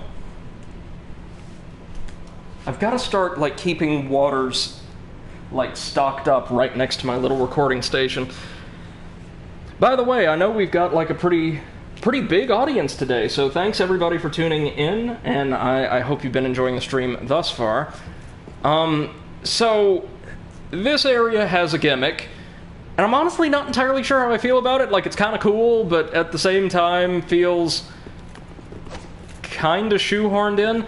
So certain areas of the library will be effectively inaccessible to us normally because, as Seth mentioned, a bunch of phantasmal hands will reach out from the books and start just smacking the crap out of us as we draw near, unless we dunk our head in wax first, which will protect us from the evil books somehow. We especially want to avoid fire damage while we've got a wax coating on our head, as I believe that will burn it off, or burn it off faster anyway. Hence why a lot of the scholars have fire weapons, and the thralls do as well. Here's a good example of that. You cannot harm me, knowledge.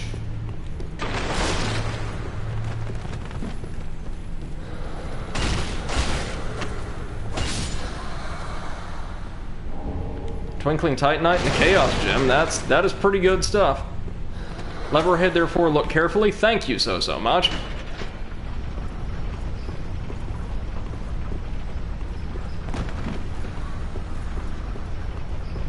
Oh, and that opened this little passage up for us.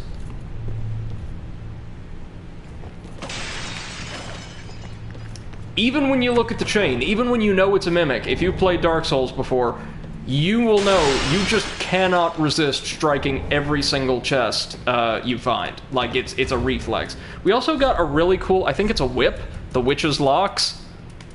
Yeah, it's a faith and intelligence-based whip. A whip fashioned from the black hair of a daughter of the Witch of Izalith, creator of the Flame of Chaos.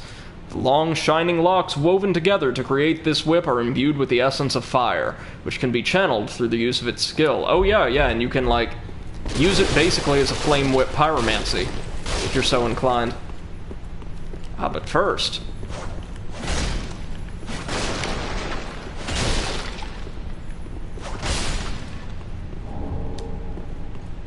So as long as you keep some wax on your head and stay on the lookout for, like, thrall ambushes, the archives shouldn't be too bad. I think he was there just to telegraph to you what you need to do. Titanite scale, very nice. But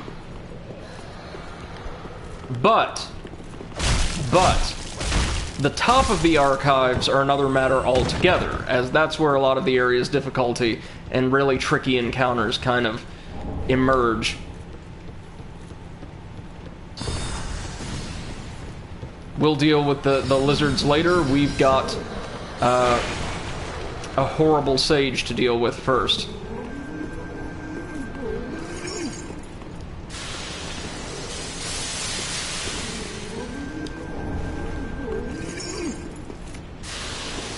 How on earth is she? Directly above us?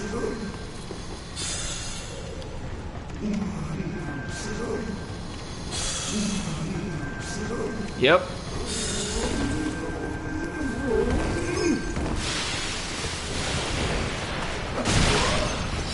Oh, you do not want to get into... Oh, maybe she does. Maybe she does want to throw down with us in melee. Oh my god! Well, I had no idea that the Crystal Sage could do that. She used Soul Greatsword. Shiver says, I didn't know my sister featured in this game. And Seth says, wreck. No, yeah, I was. Wow, that's never happened before. It was... Jesus Christ. Okay, I saw somebody wearing the Lothric Knight armor run up and panicked and thought, oh my god, how did one get over here? Was not a Lothric Knight. We're in the clear. Hello.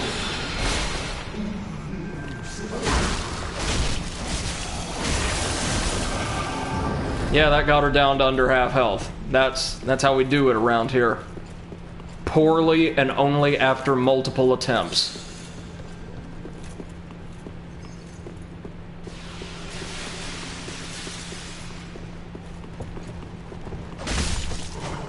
At least the scholars themselves don't put up too much of a fight, although, to be fair, they do a much better job at defending themselves than you would imagine folks with their eyes occluded by wax to manage, so good on them.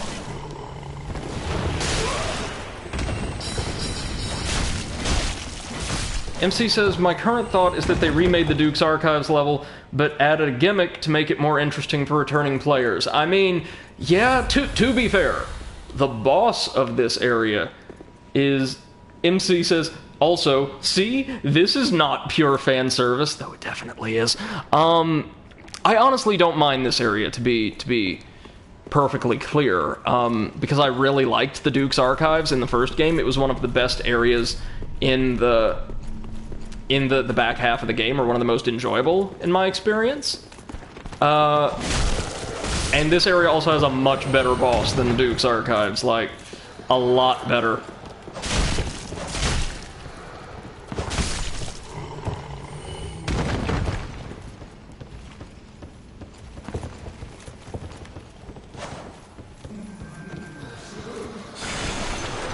Alright, let's do this properly this time.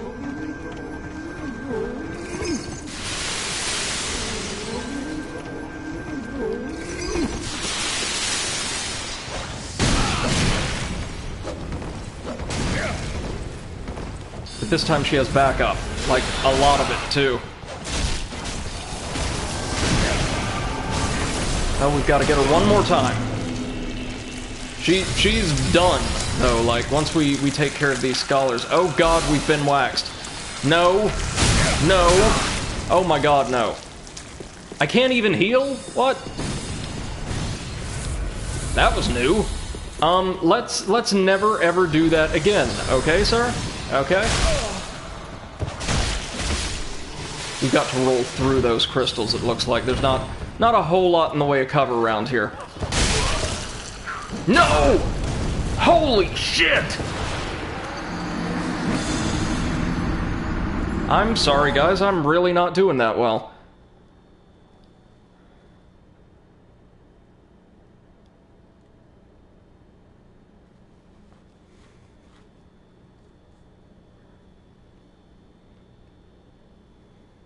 Exit says that bit's kind of hard, though. Well, I noticed, like, Bloodborne had one too, although Bloodborne's came much earlier in the critical path. The dev team, MC and I have a theory about this. We know, like, Dark Souls 2 got a ton of crap for being, quote, too easy, though it honestly wasn't, at least from a design perspective. So it seems like the devs went out of their way to make subsequent games in the franchise. I guess you could throw Sekiro in here as well, although it's got a very different kind of mechanical design. Much more, or I should say, introduce far more blatant difficulty spikes into them, so that players wouldn't feel like they were getting shortchanged on challenge. Bloodborne's, again, is the most obvious, right around Yahar'gul, but this game has one as well, but it's more suitable. This is the very late game, where... Damn you all... If you didn't have the DLCs installed, we'd be at the tail end of the game. MC says, welcome to Murder Party Library. Do you have your library card? I've got the library key. That's got to be worth something, right? Oh, the Scholar's Robe. I've got one of those. It was issued for graduation and looks like it cost about 15 cents to produce.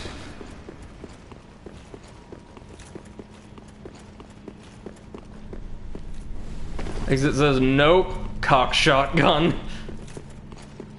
Nope, throws book possessed by Satan at you.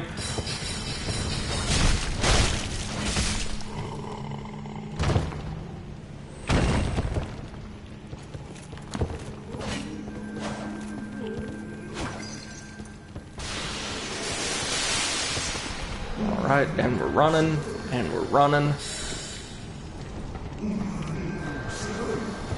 Exit says, so I'm gonna give you a tip here, Brady. Okay, sure. Always happy to get advice, especially... Nope, got her! Got her! That is how we should have done this the first time around. That's what we wanted, the Crystal Scroll. This gives us Seath's sorceries. Well, some of them, anyway.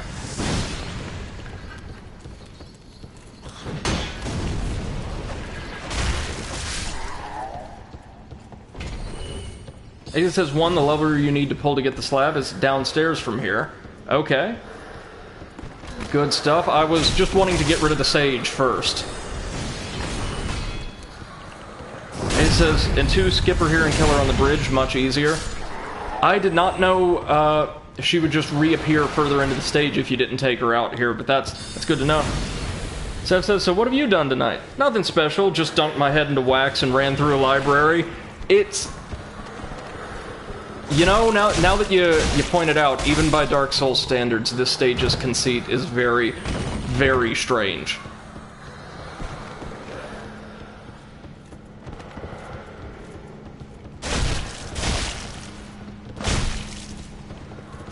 You know what, though? This stage doesn't have a gramophone playing what sounds like music you'd hear at a D-list 80s nightclub right before, like, last call, so maybe not quite as good as the Duke's Archives? MC says, Wednesday, that is what this stage is for. I mean, sure.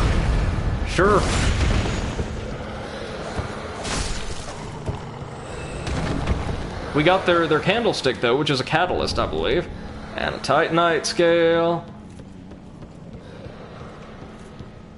And we're staying far away from fire because we don't want to get destroyed by the books that somebody just threw on the floor in the middle of a library. And I mean, look, I get it. Libraries aren't anywhere near as popular as they once were. Oh crap, our wax is gone. But you don't do that. Especially not with, like, possessed books. I mean, come on. To treat those with respect. Or they will kill you. MC says also they have great handbooks here. Good one. Okay.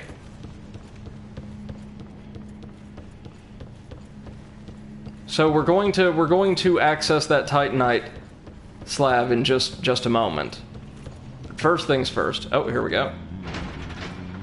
Whoop.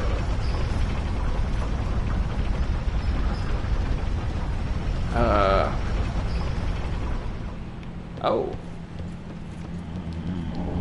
The Scholar Ring. This is a really cool type of ring that we have seldom seen before. We have another tub of wax, which we are going to make use of very shortly. Yeah, Exit says that's the lever for the intelligence ring. Yep. So the Scholar Ring is one of 4 very cool rings we can find in and around the Duke's Archives, I think. Grand Archives, listen to me. That will boost one of our baseline stats, so strength, dex, intelligence, or faith, significantly by like 5 points or so. They're really, really cool rings, and I appreciate that they save them for the late game in case you need just a little bit of a boost to get that one piece of equipment you're really angling for to a usable state.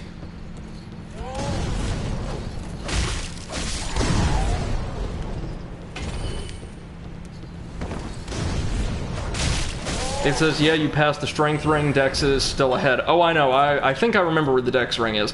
I'm going through and clearing this place out, kind of out of order, because my priority was just, okay, let's get the scroll, now that we've got the scroll, I'm going to be ambling my way back and forth for some time.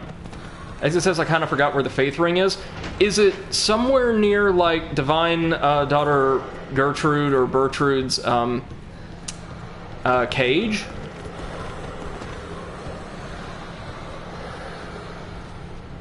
Beep. Titanite scale. Very good. It says, oh yeah, might be. That's where a lot of, like, the best late game faith stuff is. Including, our last Braille tome, I think. Bear with me, people. We will find our way around here. The Duke's Archives really isn't... And I'm just going to keep calling it that, because I swear I'm not doing it on purpose. It's just... it's just the way I think about this stage. It's, not a very long area. At all.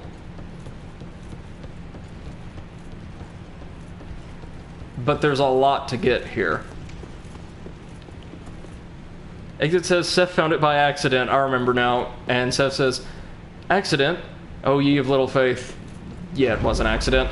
No, that is fine. I don't think I've ever found something really cool intentionally in Dark Souls. And I'm not just counting my first playthroughs. I have this terrible problem remembering where anything is, ever. MC says, I really wish you could close the books permanently. Yeah, I mean, to be fair, they're not that irritating once you kind of know where they are. There's not a ton of them either, but you're right. It would be great if once we clear the obstacles permanently, like or once, definitively, say toward the end of the stage, we could just disable them. But I guess that's kind of what the shortcuts are for. They let you circumvent them, at least. So there is that. Okay, no, there's still more stuff down there, I know, but...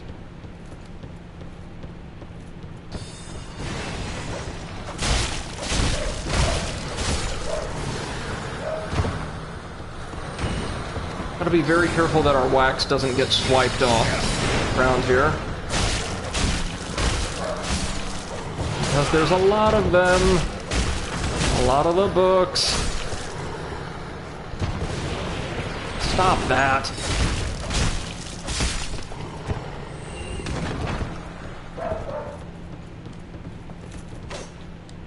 Alright, and what's in here?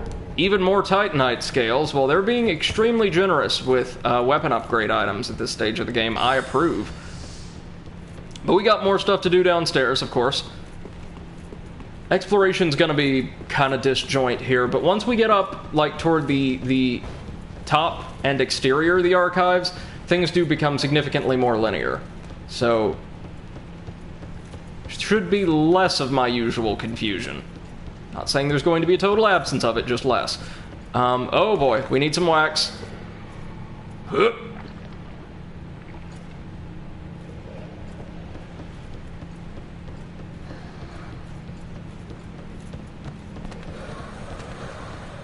We've already pulled that,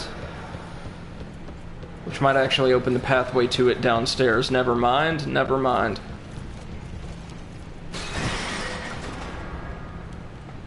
And she says, fortunately we're not waxing any character's moon here. Well, will be before long. This area kind of brings back a Bloodborne classic encounter in just a little bit. Mechanically, at least. And yeah, Exit says the night is young. I am not looking forward to one particular encounter near the boss, like at all.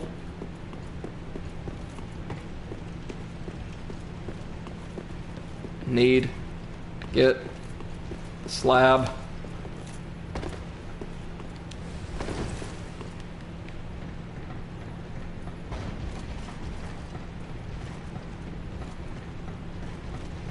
Oh wait, silly me. How did I walk right past this passage we created through bookshelves? Oh, because it's not relevant, that's why. Isn't it? No. As it says near the boss. Yep. There's an NPC encounter here, and if I recall correctly, it can be kind of brutal. I give my life, not for honor, but for you. Okay. So that's where we need to get, eventually. So let's get to getting.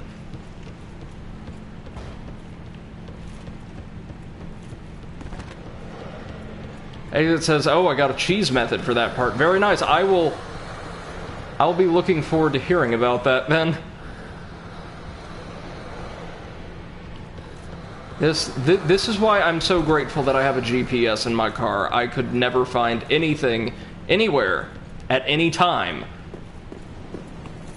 if I did not have one. It says run past them and hop the elevator. Oh, yeah. Seth says, a friend of mine asked if I wanted to join her in the waxing salon, and I immediately thought about dunking my head into wax. I mean, are you ever going to be able to think about anything else in that context now that we've explored this to get... Oh, another one? Oh, there's a third one. As it says, use the bonfire and then go back up, sneaky, and stabby. MC says, remember that Robin Hood Men in Tights song, the one about the night is young? Never actually seen that. Believe it or not.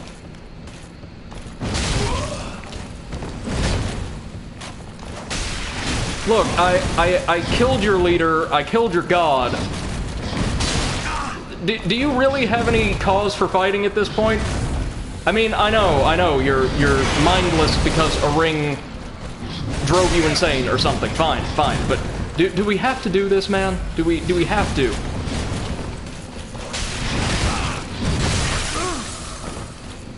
I guess we do. I guess we do. Oh, holy god damn it! Seth says, Exit tried navigating me through here with stream delay. It was hell. I bet. It's a confusing area, at least in the interior. Hey, Scuff Jesse James, thank you so much for the follow. Appreciate it, and welcome to the stream. Yeah, so interesting thing about the Irithyll Outrider Knights, we have the one we fight really early on in the game, then two more or less back-to-back in Lothric Castle in the Grand Archives, and it seems like the ones... There's like a significant boost to their stats between Lothric Castle and here. But don't worry, there is a way out of this. There's a easier method of dealing with this, no doubt. So we're gonna take our Black Blade, right? Because it's worked for us so far. And we've got our Black Fire Bombs. And we're going to take our Charcoal Pine Resin. We're going to burn this thing alive.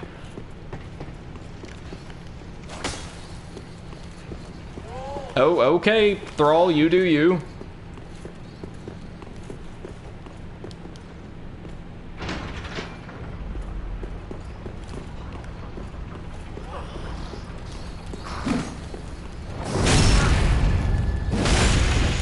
Exit asked, did we get the slab already? No, we've still been looking for it, but I can come back for it later. Oh, I did not forget, I just couldn't find it. And then I found an Outrider Knight behind an illusory wall, and immediately threw myself headlong into that, because the Irithyllian gear is really, really cool, no pun intended.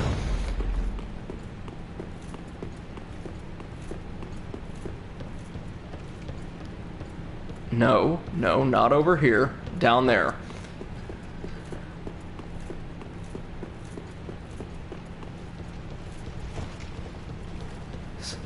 Oh, we navigate over there to access it, that's right.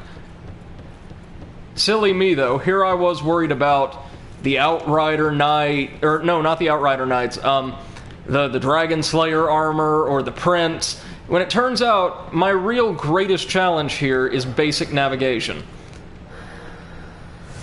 MC says, I already told you, intend your puns. Hey, a couple folks here have heard me on commentary when I'm not actually at the helm myself. I do a decent job of myself there.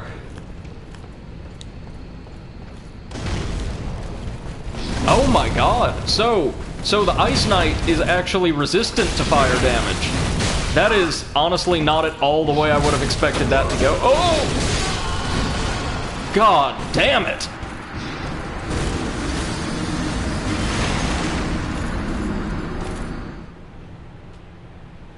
Yeah, this is I had forgotten, guys. I'm sorry. This is obviously not fun to watch, like just so much of the same exact thing, but there is a serious difficulty spike here, only as it pertains to enemies' damage output. And we're out of embers. Good. Seth says, oh no, it's very good to watch. Well, thank you. But yeah, like, MC, correct me if I'm wrong, Dark Souls 1 and 2 didn't have this kind of sharp spike when it came to damage output or enemy stats in general, right? Like, I think late-game enemies had way more, stamina, or no, health, but not like this. Exit says I got some embers if you want them. Thanks a lot, man. I'm good, though. We still got plenty we can buy.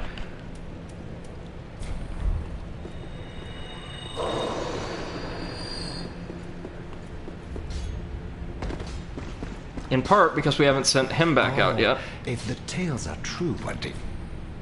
No, not yet. Because we need all of your embers, sir. Goodbye. So I think that Outrider Knight drops the Irithyll armor, like their armor set, which, to be fair, is very good. MC says, well, you went through Dark Souls 1 and 2 with little trouble. Yeah, it's a lesson, again, learned from Bloodborne, I think. They really increase the damage enemies can do mid-late game for Bloodborne. And I think not to the same extent, nowhere near to the same extent as in Bloodborne. Some of that did carry over here. Seth says would be better with some squats added. Okay, so, tell you what, I will be willing to throw in, like, say, 5 squats for every death on this stage's boss. MC says, the difficulty of Dark Souls 1 is kind of flat overall. Yeah, and I would argue Dark Souls 1 is actually much harder in the early game than it is the mid or late game, because once you develop your character exactly the way you want it, most challenges are surmountable pretty easily with a little experimentation.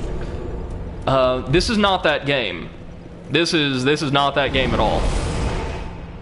Sekiro, to be fair, is not as difficult as Bloodborne or Dark Souls 3.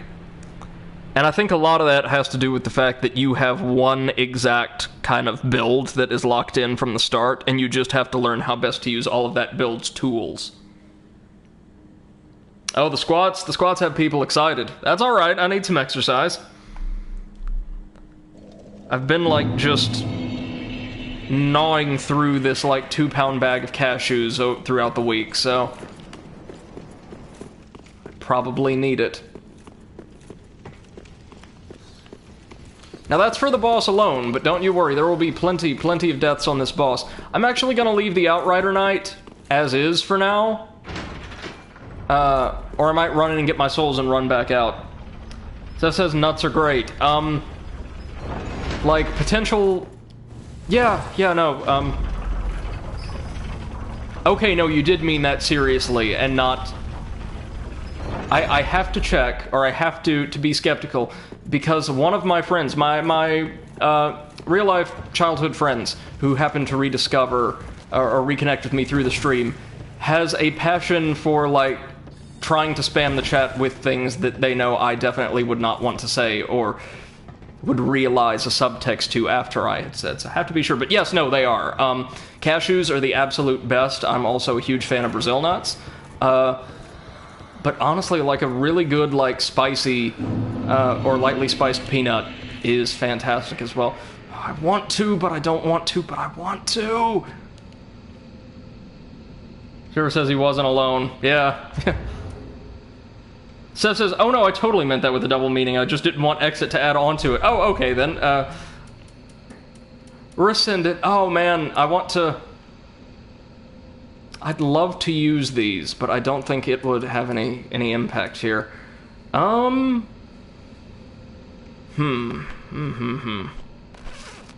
Is there an easy way of dealing with this without just getting myself destroyed? And the answer is not right now, so we will do this later.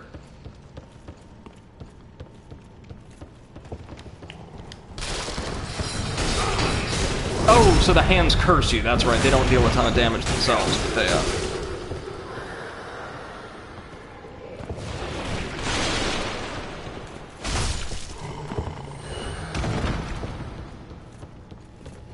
Seth says your amount of souls disturbs me. Oh god, yes, I just saw. Thank you, thank you. Don't worry, we will open up a shortcut, and I will dispose of these souls safely very shortly. It'll be fine. He says, tempting fate as he rushes to attack a Lothric Knight. And it ain't just a Lothric Knight, is it? There's gonna be something out here waiting to ambush me.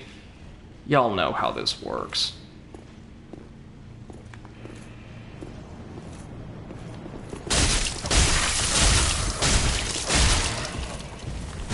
I didn't get the backstab in, but just as well.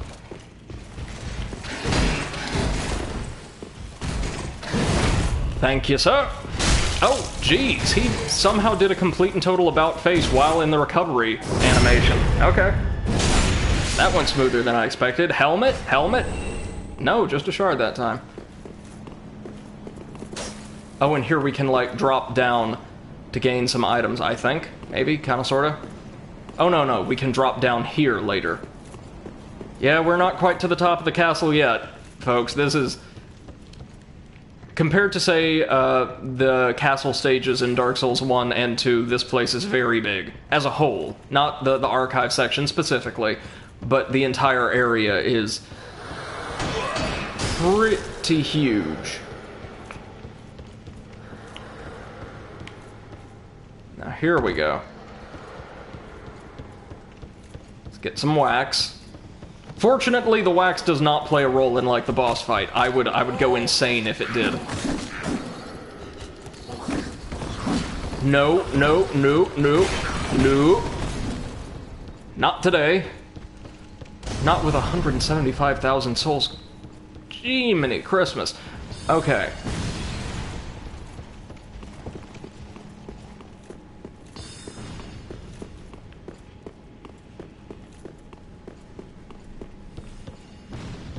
Almost there.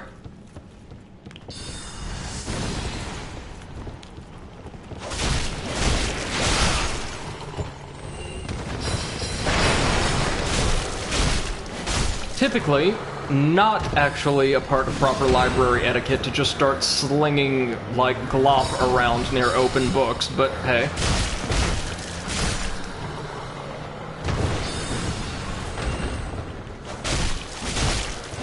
One of my supervisors in the spring semester was a librarian. She would absolutely faint if she saw the design of this area.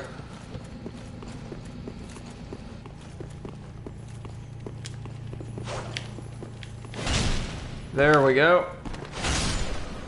Twinkling Titanite? Yeah! The Fleshbite Ring. Protecting us against poison and toxin, maybe?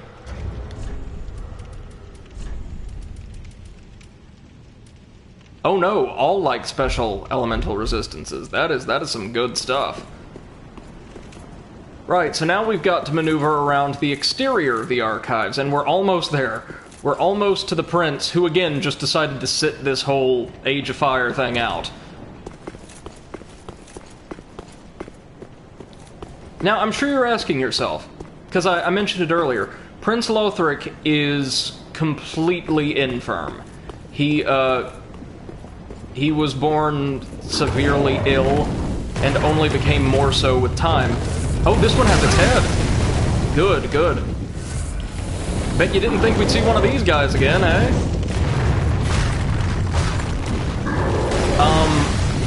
So the question is, how is Lothric going to fight us? Well, recall that his armor is called the Prayer Set, or the Set of Prayer. Yeah, this is going to be interesting, and not exactly a first-time thing, but he uses a very unique style, I'll say. As it says, he got this, and Shiver says Flappy Birds. Yeah, Flappy Birds with really cool weapons. It's not super common to get the Gargoyles' weapons, but they're great if you can get your mitts on one. And I say that as somebody who likes light, fast weapons. They're really good. Be wary of monster. Thank you. Well, yeah, that is monster.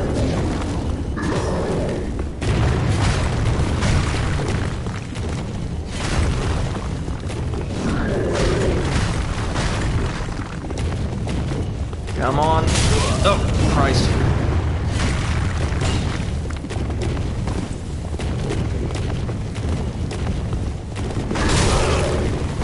I want one of their wings as like a great shield. Wouldn't that be cool? Oh! Well, I pulled half of a set.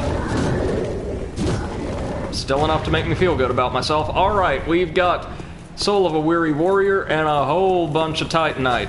Probably gonna run right off the roof. What are you doing? Oh, hello again. Or hello for the first time? You've taken some damage, but not from me.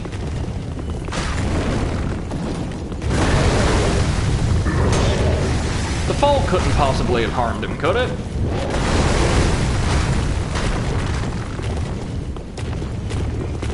And I don't mean, I know this is a different gargoyle, but I mean like the fall down to the roof from whencever.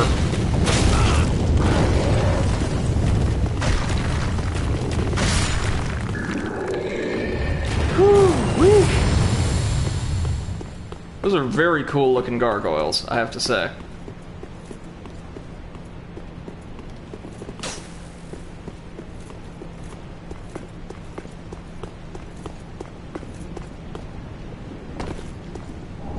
Titanite chunk, nice. There's that big old dark sign in the sky, not ominous in the least. Oh my god. Oh, right, there's two of them. Okay. So, new idea, better idea. We run like hell.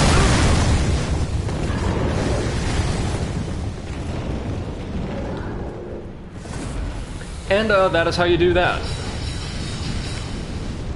In a cowardly fashion. Oh, but hello, you've got something for us, don't you, sir? Undead Bone Shard. There we go. Been a while since we've seen one of them, hasn't it?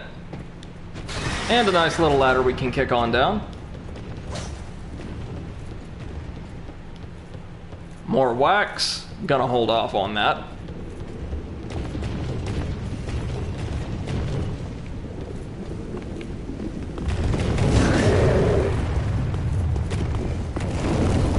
Speaking of, been ages since I've gotten my brows waxed. Probably need to do that once this is... well, once the world is back on again. Let's go ahead and take him out while we're at it. Might as well, eh?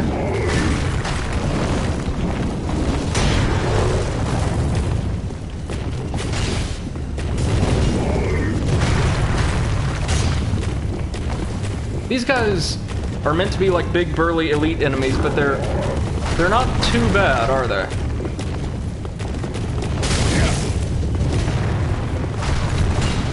The hammer-wielding variant, I find, is quite a bit harder to deal with. You happen to give me a giant lava-fueled spear? No? Oh. Well, it's worth asking. Hold on. Okay. Exit says they look like something out of Dark Souls 1. Yeah, they look kind of like with the sinister, like, twisted skull motif around the head. They look like they might belong in, say, like, New Londo, maybe?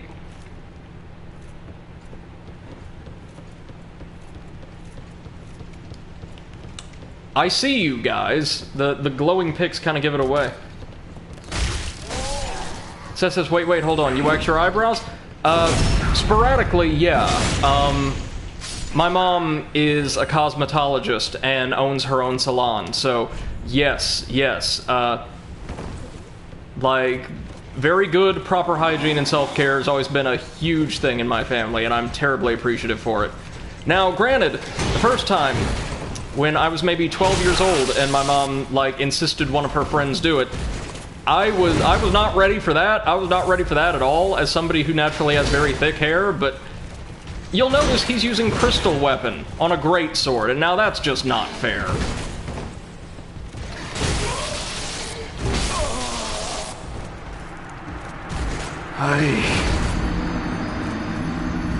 Well, that could have gone better.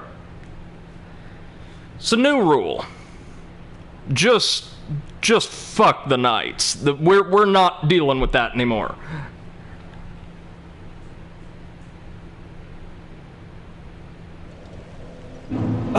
Okay, yeah, Seth, no, that is a mental image, and as somebody who inherited my father's incredibly low pain tolerance, that is, oh wow. I mean, it's kind of what playing Dark Souls, or, no, it's what playing the Bloodborne DLC felt like. I imagine that's similar.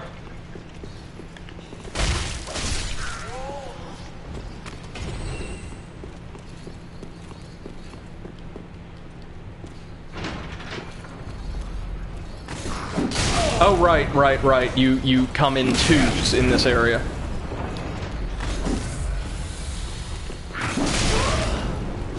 Damn it. Ember up.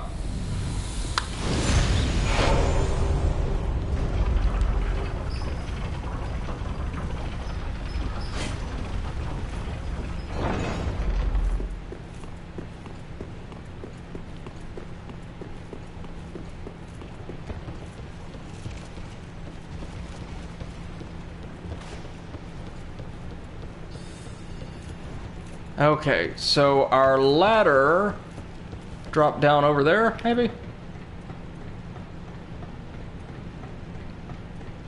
We're almost done. Almost through with Duke's Archives Round 2. I'm so excited, you've got no idea. That was definitely the wrong way. I hate that attack. The little guys will just run after you for a mile with that greatsword cocked. It's not a great experience. Seth, are you Greek descent? No, I am, on my mother's side, I want to say almost entirely Sicilian, and on my father's, largely Scotch-Irish, with I think some German, and like a tiny, tiny, tiny amount of Native American heritage on my mother's side.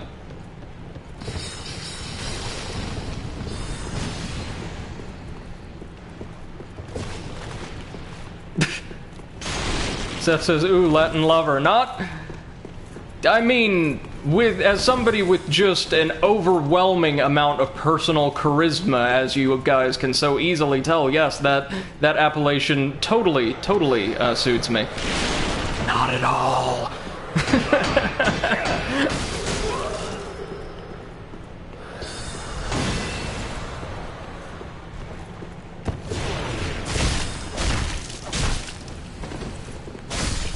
Okay, so this is definitely where our ladder was kicked down, I feel. Because we saw, like, the light. You know? Yes, there it is. Hey, presto.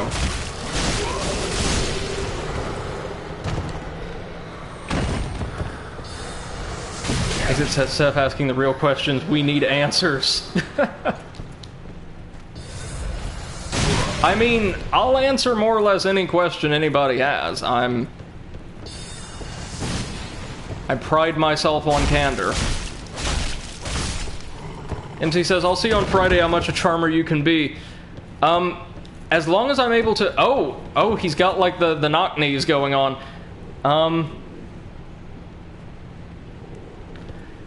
MC says, I'll see you on Friday how charmer you can be. I may... Honestly, with my workload, man, I may or may not be able to make the first session. I'm gonna try my very best, and think I should, but we'll see. And Seth and Exit now posing a question to me. Okay, what is your opinion on Slavic women? Well, I've known people from all around the world, and I think people, regardless of, like, cultural origin or what have you, are absolutely fascinating. I just love talking to and getting to know and meeting people with different experiences than my own. Joke question, I know, serious answer, because that's what these streams get you.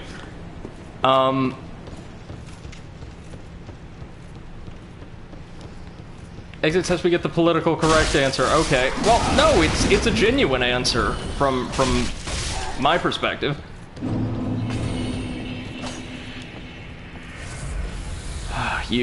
We'll get back to you.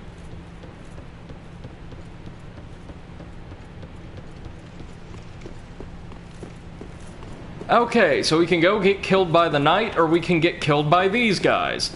This is the NPC encounter I mentioned. You might remember Goddard, the twin blade? Zev says, I like how it took you a while to formulate the answer.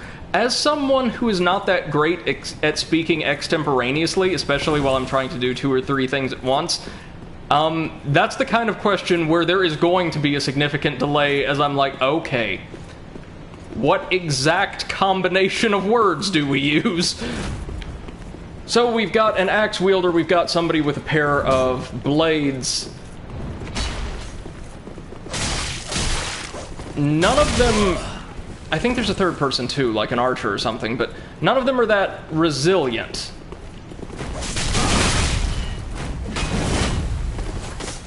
He's showing off a special moveset we can get later on. Oh, hell.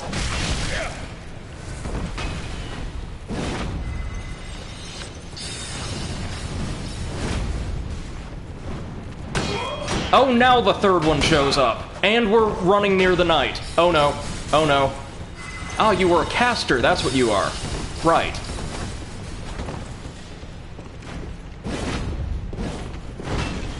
And they can heal.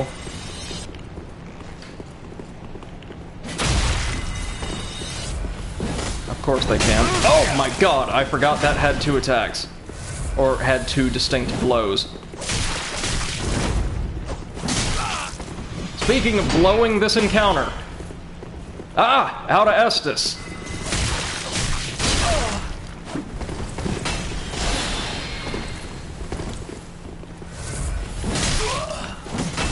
I would have sworn that would have come up just a little short, but, well, this game is better at itself than I am.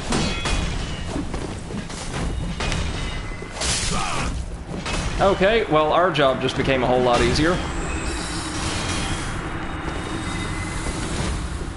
So her thing is just homing crystal soul mass and just about nothing else, it seems like. Oh my god.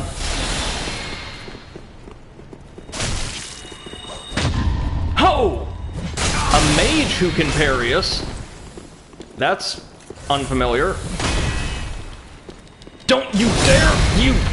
God damn it! Yep, there we go. Now, good news.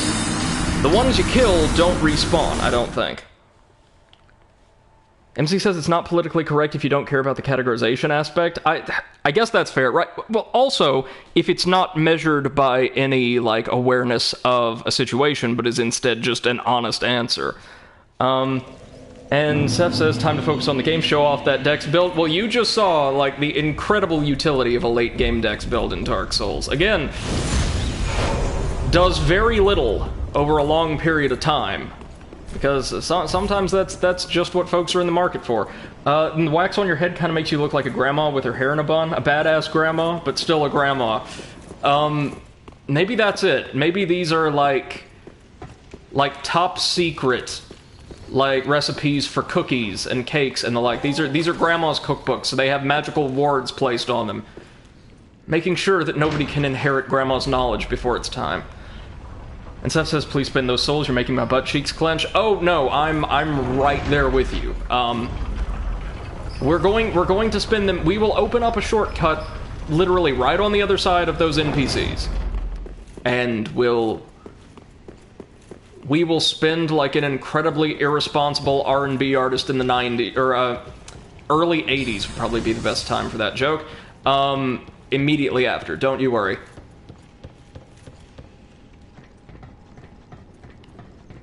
It says, don't do that, they'll eat the chair. With all that squat strength.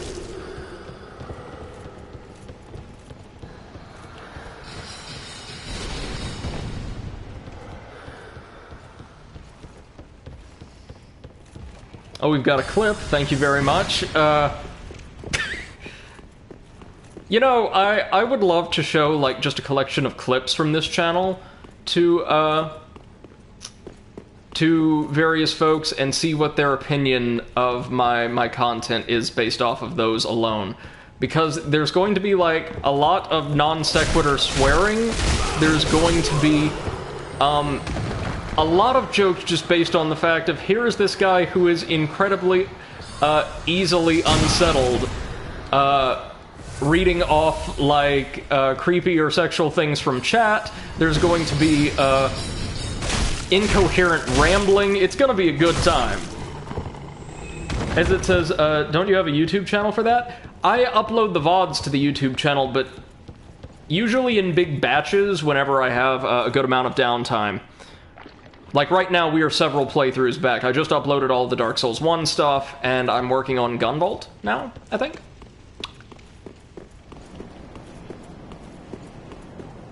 Yeah, Goddard isn't here. Come on. Come on. There we go. Seth says you definitely need a top 10 breaking Brady moments. MC could probably figure those far better than I could. No, you don't. Every time, every friggin' time. So as a general rule, enemies in earlier Dark Souls titles would either very rarely exploit broken stamina, they would backstab pretty frequently, or they would have a character built specifically around doing so.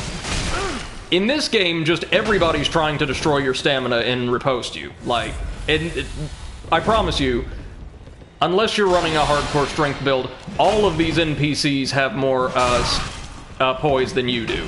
All of them.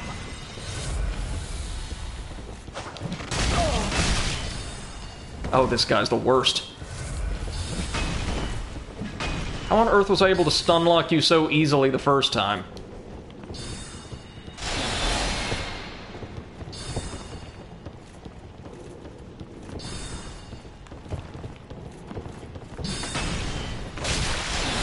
Hello, sir. Can I interest you in throwing yourself off of a roof by complete and total accident?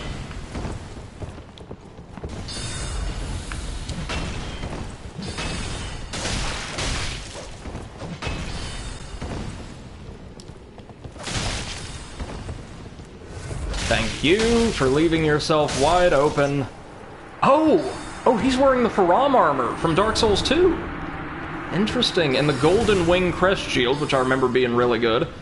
And now it's just you.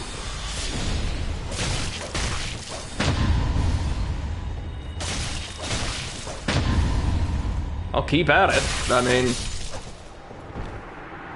Seth says salt intensifies. And MC says, I think there was a really good salt moment in Dark Souls 2. Worst case was either Dark Souls 2 or early Dark Souls 3.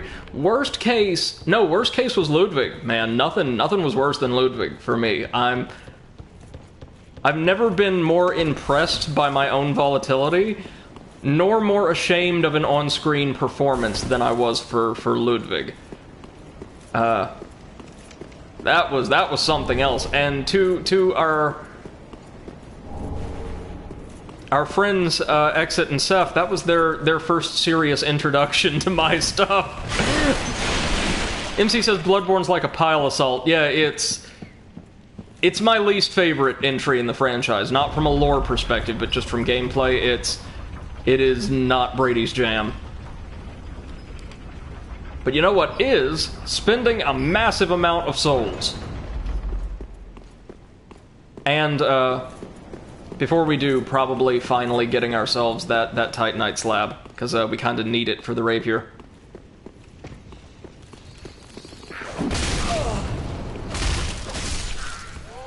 Oh, but I'm excited. We're about to hit one of my favorite fights in the entire franchise. And it's a fight I'm terrible at, but... oh, it's so good, though. It's so good.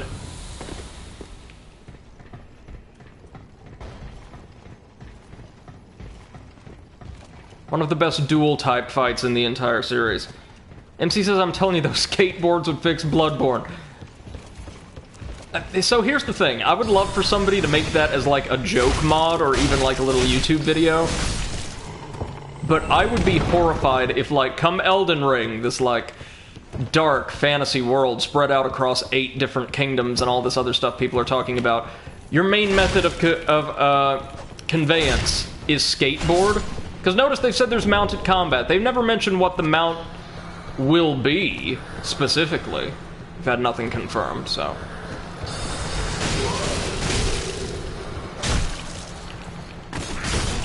No! No, no, no, no! Why do all of you have grab attacks?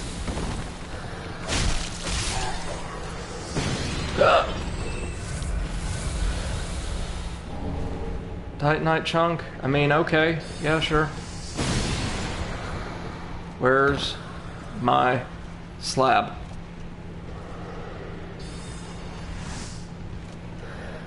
Oh, ho-ho. Hello. Ta-da! Oh, the Avalon crossbow. That's the repeating crossbow from earlier entries in the series. Exit asked, do you play Overwatch? I do not, actually. I've never been a massive fan of, like, exclusively competitive multiplayer games. I'm not very good at them to begin with, but I'm also just not terribly fond of the format. I absolutely love co-op multiplayer games. But I don't. I know it's obviously a huge thing in your community, though, and it's a really well-made game, I find. Folks absolutely adore it. Seth says you should play. Exit would be my healer. I mean, if you guys want me to, I'm more than willing to give it a shot. MC says, nah, a dragon boss with skateboarding mechanic. Dude, if we were actually, like, shredding down the dragon's spine, like, en route to getting, say, that Guardian Wyvern kill, that would be really cool. Oh, there it is. Never mind.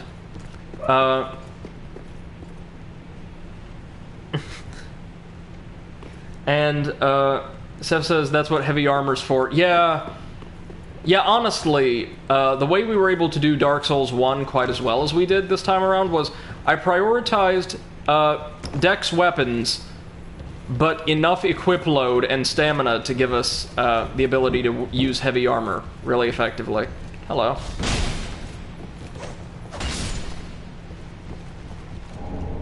Titanite scales. There it is, baby, there it is. Hopefully. Kinda, sorta. You. MC says, Overwatch the game I study for the design, but would hate to play it. I know a lot of people swear by it, and I also know several of my friends swear at it very regularly. But yeah, never played myself. Seth says, get the shiny and spin those souls, damn it. Yes, ma'am. Yes, ma'am. On it. Titanite chunk. It's not a slab, though. It's not a... This is a slab. Hello. You're a slab. Nope, that's a chime. Damn it, that's not a slab. That is a chime. That is a totally different type of garbage to what I'm looking for. Thank you. Seth says, my butt can't take it. We will, like, deliver some relief shortly. We've just got to find this slab first. Exit says, you want to know where it is? Yes, yes, please. Yes, sir.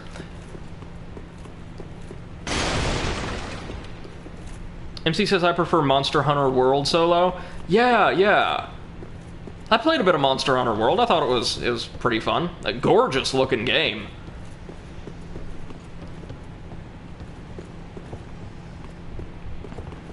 He says, okay, so from where we are now, yeah? Seth says maybe I should buy Monster Hunter. I had fun with it, and it's got ample opportunities for co-op, if that's your thing. Okay, so from where we are now, straight, right, not here, sorry. So straight,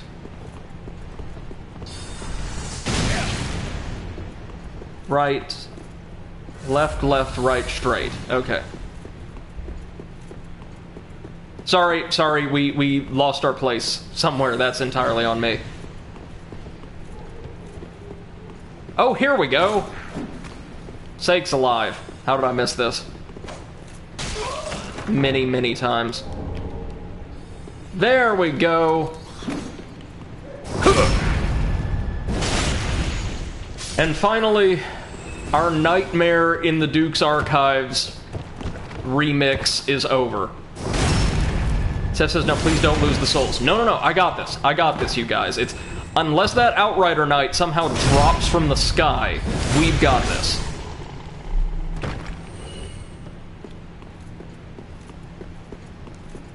Now all we need to do is run away. Or more specifically, let's make sure we don't lose those souls, hey? Why don't I actually do something? MC says, please die and make every Dark Souls player scream in souls. Dude, do you remember Dark Souls 1 where what was it that ended up killing me and costing us like over 100k souls? It was that Berenica Knight, right?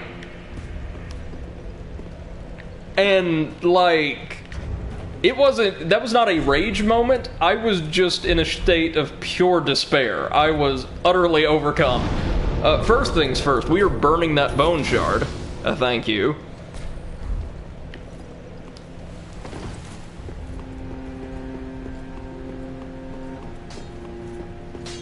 MC says I can't quite remember, to be honest. It happened a couple times in Dark Souls 1. I don't know that it happened with that many souls in Dark Souls 2, ever.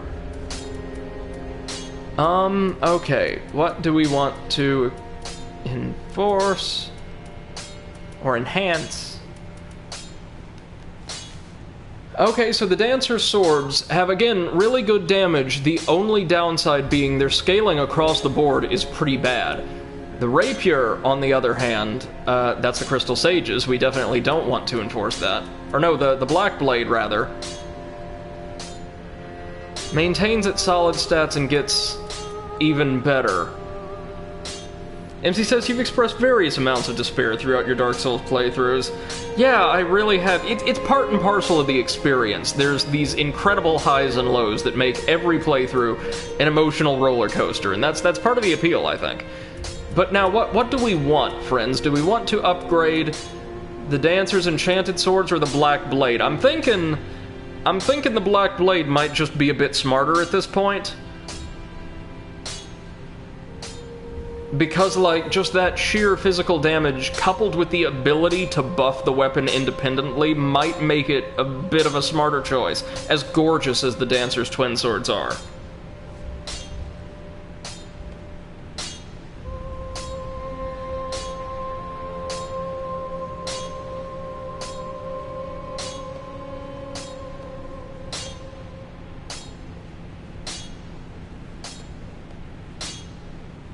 Okay, I'm going Black Blade.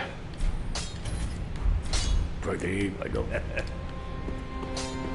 We're gonna try this next fight with our rapier after we spend our souls. I was going to forget again. Thankfully we didn't. 7, Jesus. Hey, wait, no, sorry, there's one thing we gotta do first. My bad. We've got to go turn in our scroll. The final scroll, at that, after taking a look-see at it, of course. Secret Crystal Scroll of the Grand Archives of Lothric. These sorceries are the work of the Pale Drake, Seath the Scaleless, whom Logan is said to have met. A branch of sorcery that's been carried on by the Crystal Sages. Yeah, and if we were actually to complete that little quest line, we would find out that after meeting Seath, Logan lost his mind and ran around stark naked, attacking people wearing nothing but his giant hat. This is an actual thing that happens. Back again, I see. Unfathomable. This is a crystal sorcery. Created by the Pale Dragon. Thought only to exist in legend. I am afraid this is a debt I cannot repay. Only, I will be sure to unravel it for you. Yes, please. Now then, what sorceries can we learn? We need 30 intelligence for this, and as luck would have it, we just so happen to have 7 levels. I'm going to get this because Crystal Magic Weapon is what got us through Dark Souls 1. After much experimentation, Logan found the Crystal Medium facilitated a stronger bond twixt weapon and soul. Let's do it. Coming.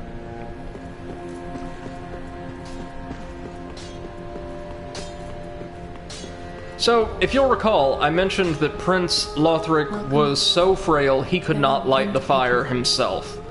So, how on earth did he become a Lord of Cinder? Because, due to the incredibly twisted priorities of his family, one of his best friends and dearest confidants, a true hero, was made to carry him to the fire and burn with him. And he just doesn't want to endure, or want the world to endure, any more pain on his behalf. He thinks it's pointless. He thinks this is a broken system, a cycle of pain and suffering. And you know what? Based on my best reading of the lore, Lothric's absolutely correct. So, we're going to cut him down, but it's not going to be an enjoyable, like, moral victory. It's really not. And as I said, he himself can hardly do anything. It's his friend, it's his partner, it's his vanguard that we have to watch out for. This is a two-phase fight where the mechanics of the battle itself, and especially the player's goal, changes drastically beyond the midpoint, and is just an exemplar of really solid combat design in this series, to my mind.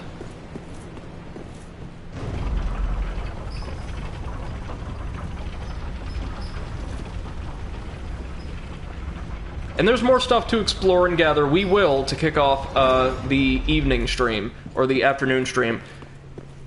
In about half an hour, I'll probably take a break for maybe 2 to 3 hours to take care of some work and things like that around the house, and hopefully see if I can't get that capture card component to arrive in time. And we'll do some more loot gathering then. But suffice to say, there's a whole lot to do out here, and a whole lot to gather, but our target is in there, the highest tower of Lothric Castle, surrounded by pilgrim butterflies.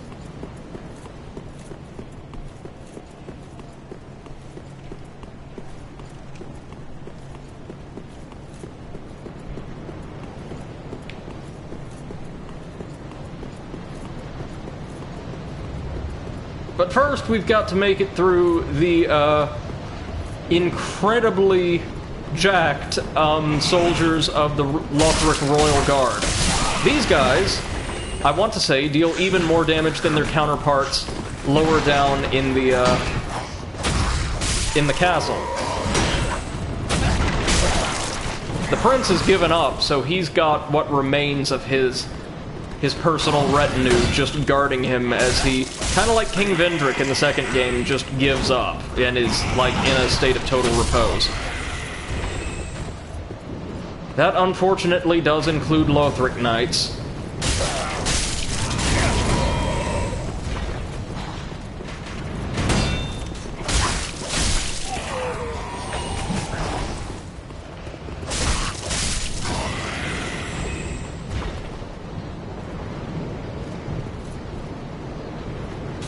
Looks really cool, all of them heading out more or less in formation to face us. Or by Lothric Knights, I should say Lothric Knight, just the one. Whoa, some ragdolls glitching out there. We are going to do our level best to just run past them right now. Oh boy.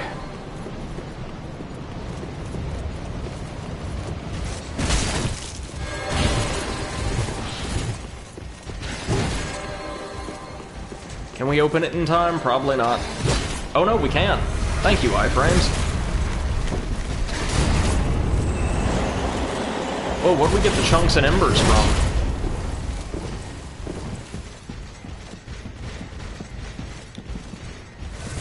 Holy Moses, I was not aware that they could follow us in here. Exit says a knight died. Oh wow, and we got all that.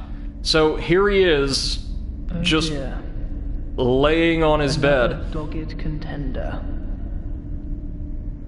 Welcome, unkindled one, purloiner of cinders. And as you can tell, he's very young. Mind you, the mantle of Lord interests Exit says you forgot about the elevator shortcut. Oh yeah, I'm sorry. Linking curse. This is Prince Lorien, Lothric's big brother, who fought for him, defended him, and carried him to the flame. Now have your rest. But by sacrificing himself, Lorien has become a near mindless beast. And he's our actual boss here. He can barely move, but he's insanely strong, and Lothric teleports him around throughout the fight.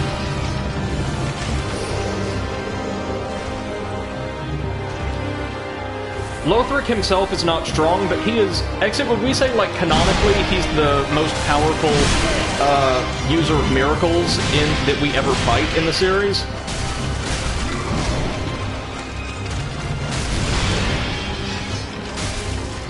Lorien, as you can see, doesn't have a whole lot of health for this point in the game, does he?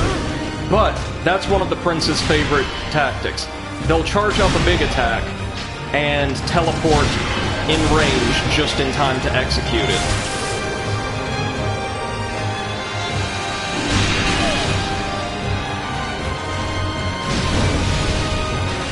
It says Half-Light may be better, but that's DLC, so yeah. Well, that, and correct me if I'm wrong, the actual, I guess, boss there, or the one providing Half-Light with his power, is Adjudicator Jugo. This is what makes the fight so hard for me. Lorien is constantly teleporting out of sight. Not out of range, though.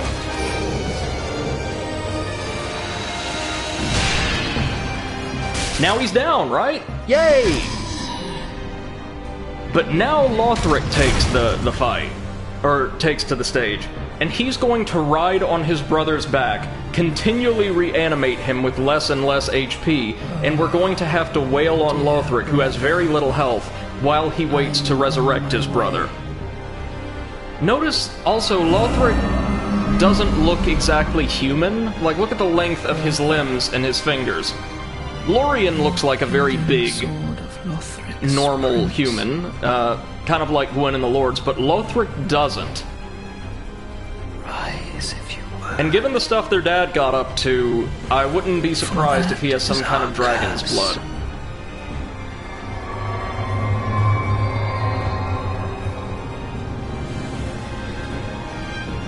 Now Lothric's going to start attacking us with miracles as well. Seth says those might be fingernails, though, no? They might... Well, no, look at the... So yes, he does have very long nails. Maybe? His skin's so pale it's hard to tell.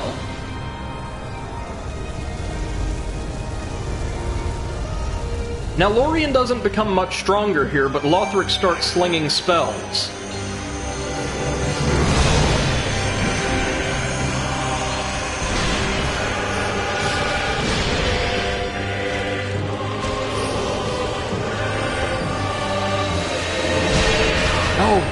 mighty. I hate having to get the timing for that exact attack down. The idea is you get in really close and punish it then.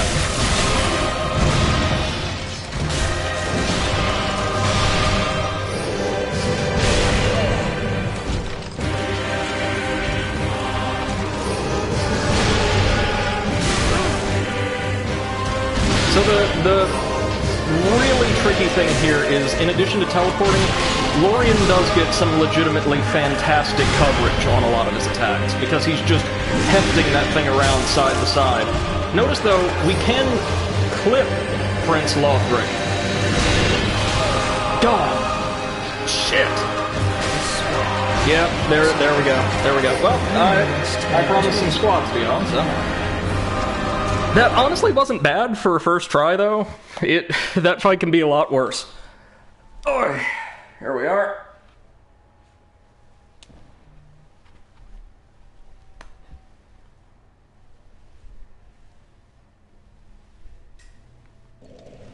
There we are.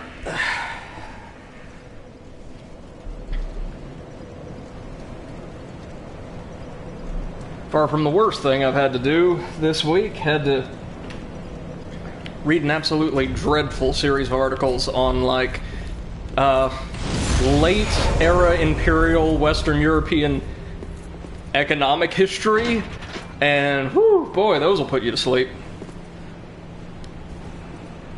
So let's try our enhanced Black Blade instead, because again, the real goal here is to cut Lorien down as quickly as humanly possible, and be able to just wail on Lothric with some heavy attacks. So, what we want to do here is replace Great Magic Weapon with Crystal Magic Weapon, and we honestly should be good apart from that.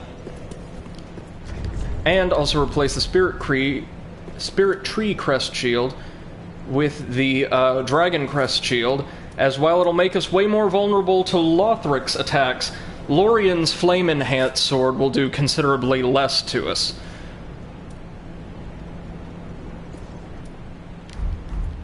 At least I think that's the smart move here. And yeah, that's right. The shortcut exit mentioned will bring us back down into the castle proper. Now, if you do this really, really well, you can, where's the elevator, by the way? Exit, or is that it?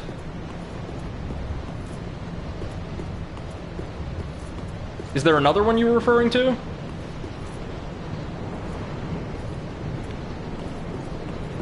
Well, we'll see as we run like hell through here. Y'all do know the purpose of constructing, like, kind of, mantlets like that isn't just so you can destroy them yourself, Kool-Aid Man style, right? I mean... Oh, yeah, exit says into the bridge to the right. Thank you! I did forget about this entirely. Yikes! Bye-bye! Oh, there's no way we're fighting all of those. Mm-mm. Now, correct me if I'm wrong, but even with, like, a one-handed, like, shorter blade like this, we should be able to burn down, Lothric once we actually have him sort of in range. Within, like, maybe 2 rounds? Like, once we knock him down twice, he should be done, or largely done, as long as we graze him a couple times along the way.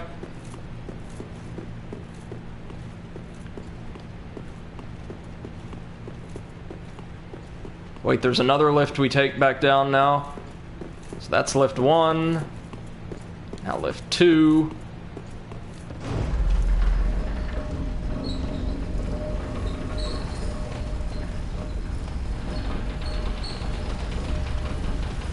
I love, like, the very fancy design on the carpet they have in the elevator in here. I mean, yes, it does look like it's seen much better days, but... Nice little touch, nonetheless. Now this katana with a crystal magic weapon should deal oodles of damage. I don't think the princes are resistant to magic, are they? Like, Lorien should be resistant to fire because he's wearing, like, this really, really fancy burnished brass armor, and Lothric should be resistant to lightning, but I think that should be it. Oh, and they're both probably resistant to the dark, I would imagine. As I said, this is, for me anyway, this is a hard fight, but it's a really good one.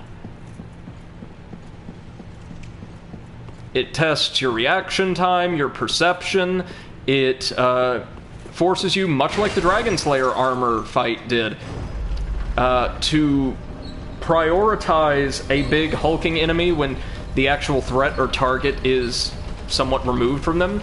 Except in this case, you actually have to attack the secondary target. It's good stuff, I find. Doesn't mean I'm not about to throw my controller through the wall in 20 or 25 minutes, but I mean, good stuff, nonetheless.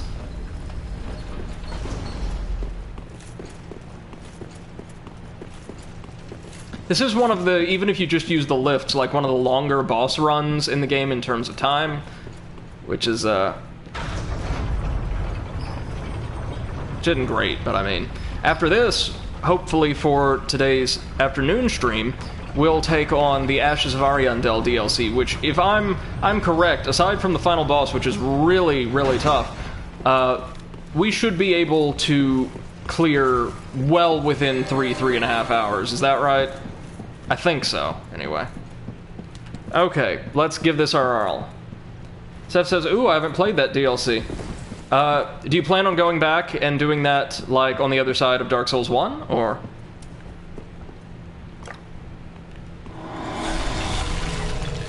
Alright, with our cracked sword, we are now ready to take this on again.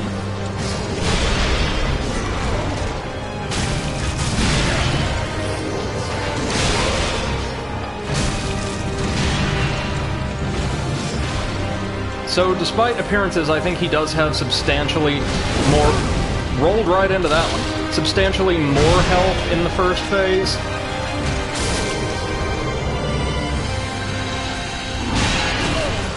How on earth do you... You've got to dodge that at the last minute, I bet.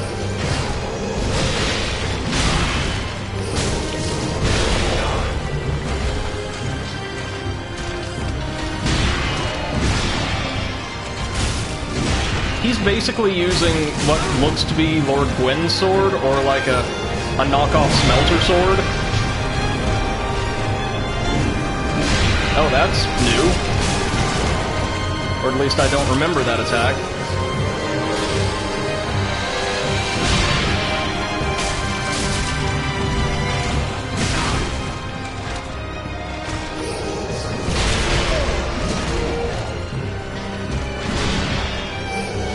This is not going super well.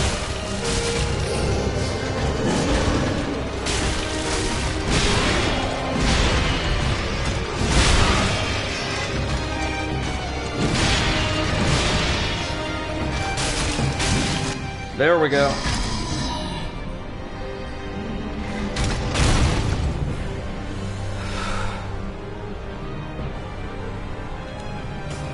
This is definitely not our run.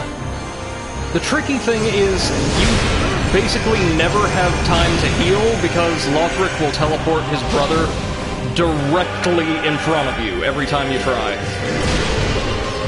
And he inevitably follows up damn near every attack with that really solid coverage like backwards cleave.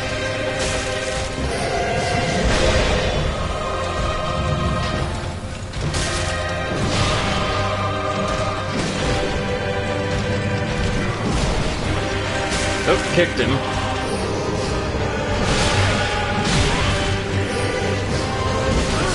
God damn it, alright.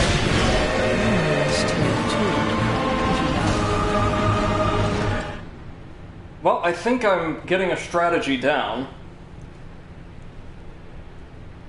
It looks like, as much as it is anathema to my playstyle, we're actually much safer in front of Lorien than behind him, because most of his attacks otherwise can kind of just be rolled through. Seth says maybe, but not for a while. That is fair. The first DLC, especially after you've beaten the game, shouldn't be too hard aside from the final boss. The second one has some really challenging stuff in it, though. Exit says, yeah, it's only 2 bosses and 1 mini-boss. One of the 2 bosses is more Dark Souls 1 fan service. Well, of course it is, and the entire area, the entire DLC is Dark Souls 1 fan service. Seth says, love fan service for something I haven't played, in a game where lore is not explained to you as you go. Yeah. Yeah, like, MC had the most succinct analysis of this game I've seen from anyone in some time. They said, this is basically a greatest hits of the entire series. Like, minus Dark Souls 2, of course. Like, just the best moments in the dev team's eyes from each entry. And it's like, yeah, that's essentially what we're dealing with. It's a great game mechanically, but there's less originality in world building and things like this in this one, easily. Seth also says, the more pain gets to your knees, the stronger you become. Oh, believe me, I know. I need to work out more since we've been in quarantine for so long, but so this is actually a beneficial arrangement for all of us. Now this time, I am going to, like, resist every urge I have about combat in this game and try to remain facing the terrifying undead, like, demon prince. Good news is, using the rapier, too, some of those thrusting attacks should get through and damage Lothric as well. By the way, he also takes way more damage when he's not actually on his brother's back.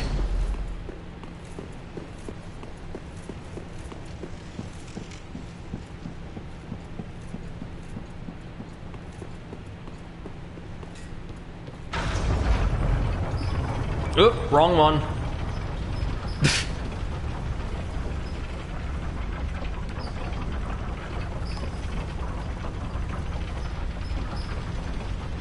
So many elevators in this. Oh, hello. Oh, another slab. How lovely. Alright, well, grateful for that. So there's 2 lifts here in the same shaft. Seth says, yay, slabs. I mean, we need them. We desperately need them. Come on. Come on!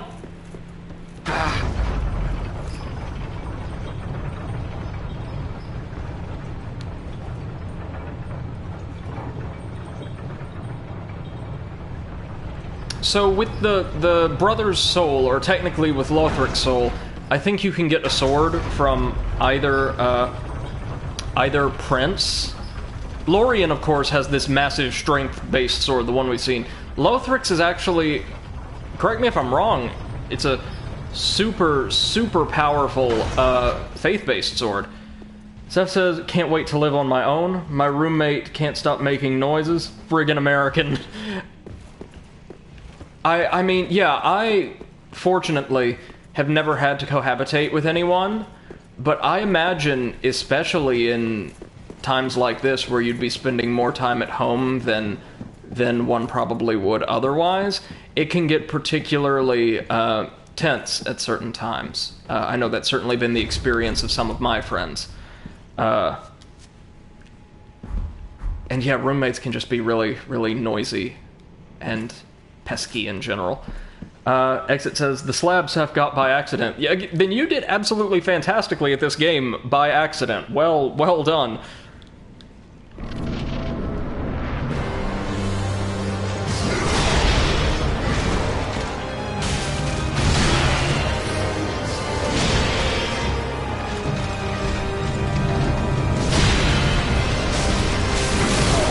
Oh, I hate that he always... So you've got to execute, Jesus, like, one attack at a time, because he's going to follow it up by just swinging that friggin' thing right around to get you.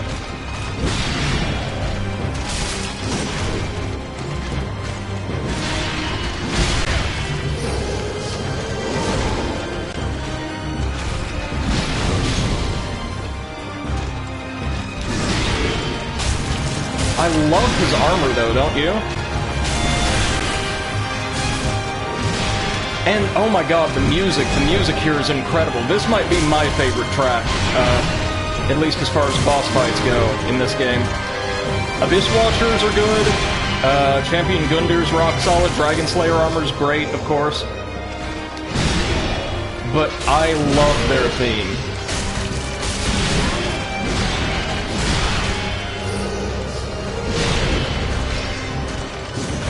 Sounds very Bloodborne-ish, actually.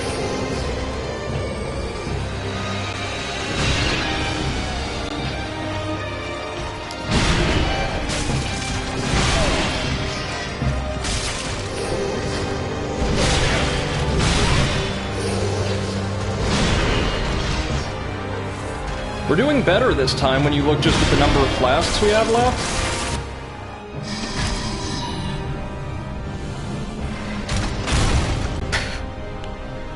Me after finals every semester.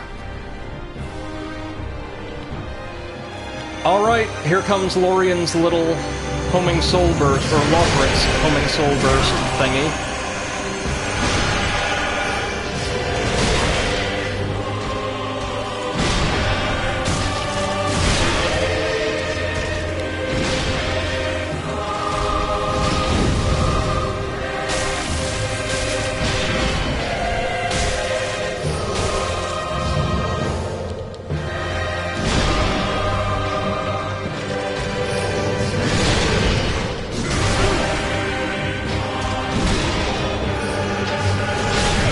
God, stop that!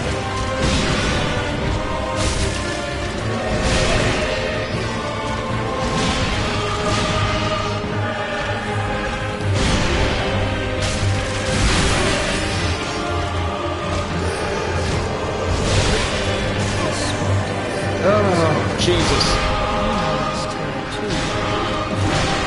I need to be able to drain that health more easily than I already have.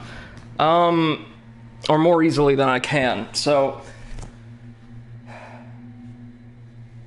Because, yeah, Lorien doesn't have a ton of health, but when you have to consider you have to drain most of that several times over, it's a big ask. Like I said, it's a good fight. I've never been frustrated by this fight, because it feels incredibly fair.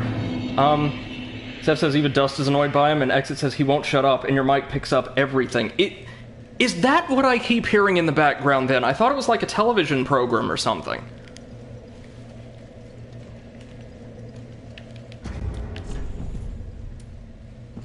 Seth says, I only heard it's a big ass, and I'm not disappointed. Well, little known fact, or like trivia for you. Recently, if you guys are familiar with, like, those Google translated hacks of, like, popular old video games, like, the Pokemon Crystal hack that was run through about 5 different languages in Google Translate, they're kind of a big thing online right now. And someone created a wonderful, pair of hacks based on, or similar hacks using the scripts for, Paper Mario 64 and Paper Mario Thousand Year Door. Book of Mario Thousands of Doors is the really popular iteration of the second game. And, like, this giant robot boss from the end of the second chapter, that was originally called, I think in English, it would have been the Magnus von Grapple, somehow got translated to Big Ass. So there is a mech fight against a giant robot called Big Ass. And that just took the internet by storm.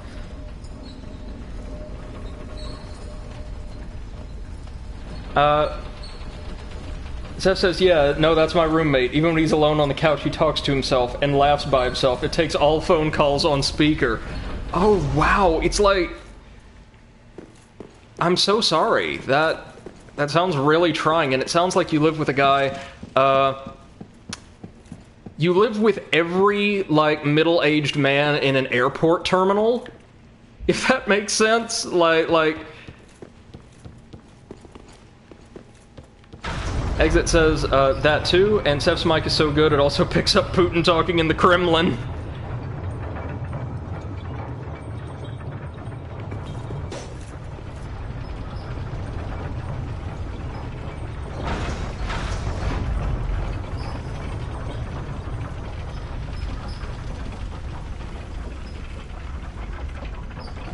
I think we're going to go back to Black Blade for this because the attack is just a bit higher. Oh, damn it.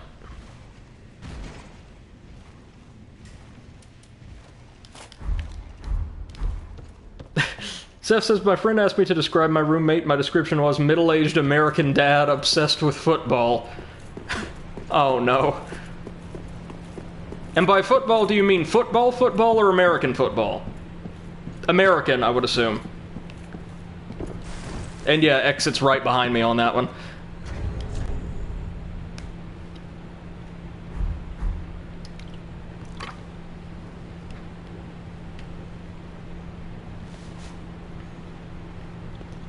So I think he might actually be damage resistant. Or, sorry, magic resistant. And yeah, looking at the numbers, slightly. Oh Christ, here it comes.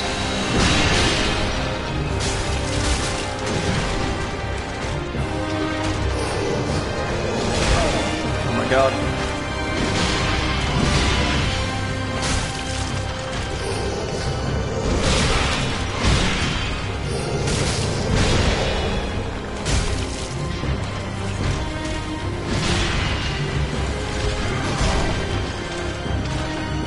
Well, I rolled and then kicked him straight in the crotch, so that's a minor victory.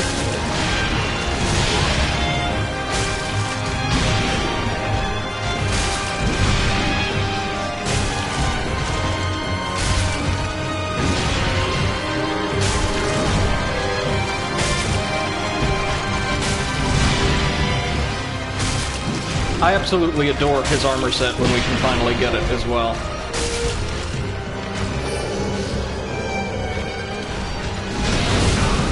Woo! Okay, so trying to block just the fire alone is not a good call.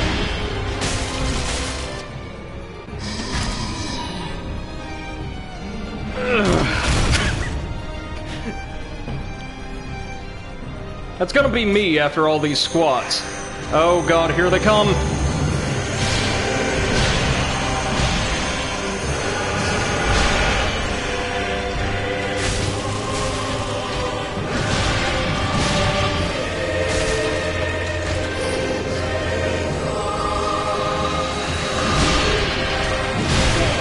Wow, he can immediately follow up now.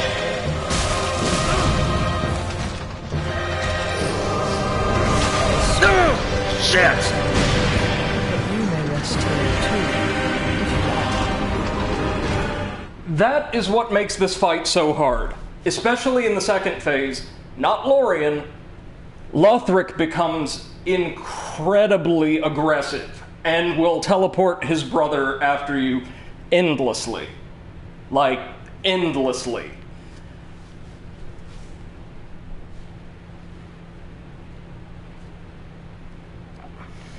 Seth says, actual football. Didn't you see SC Baron everything behind me? Yeah, that's what all that stuff is.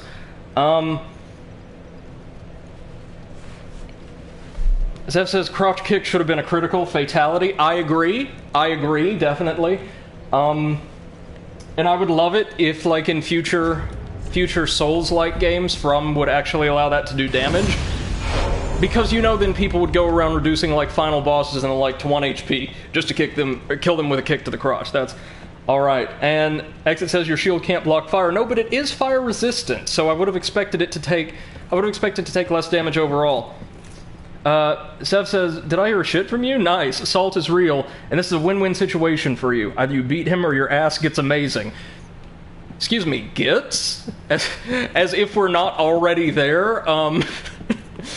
Honestly, though, no. It's great to have some kind of development, either in the game or in real life, so it is a win-win situation for me. And Exit says, you know what? I'm gonna log in my character and put him at the entrance of the boss fight. Thank you, man. I'll give this one more try. Because I really, really feel like I can do this. Because, correct me if I'm wrong, Exit, but I think I'm remembering this right. After you down Lorien the second time, Lothric never brings him back at full health. It's like less and less health every single time. And the fight doesn't get any harder once you're in the second phase.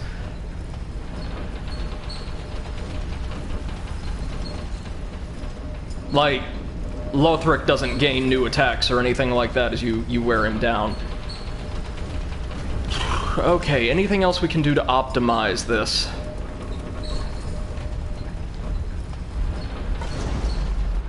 Suppose not.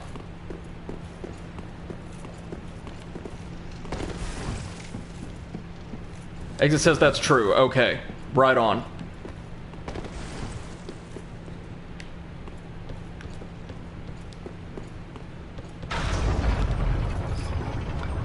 Honestly, after this, what I remember of, like, the first couple boss fights in the second DLC are nothing. These guys are, like... They are one of the hardest fights in the series for me, and also one of my absolute favorites. Exit says he gets a bit faster, but that's it. Yeah, no, he gets faster, and Lothric just keeps, teleporting around faster and faster. Yeah, Exit says the problem is the phases in which Lothric falls off. You have a very small window to do damage. That's right. That's why it's best to roll around to the side and try to do chip damage as you can.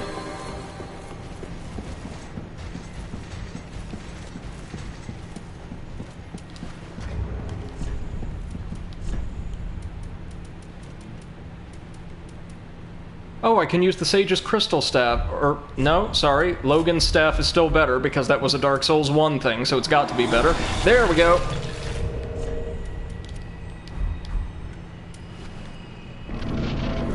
Alright, Your Highness. Bring it on.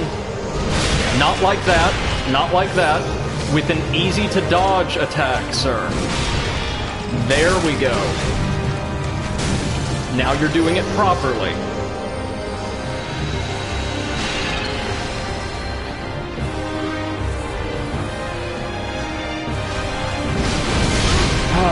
I keep thinking he's wanting to go for, like, that attack. The kinda, sorta, but not really leap attack.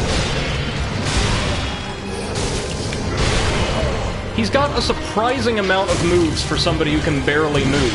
Or, like, engage in standard locomotion. It's because I think, much like Yorm, he was the greatest warrior of his time.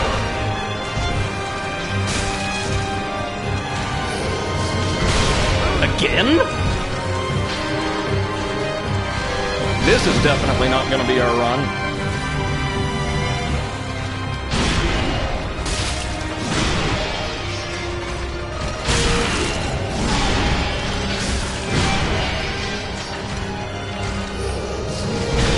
There it goes. Yeah, there is a telegraph for that. He starts to lift his sword ever so slightly when he's gearing up for that attack.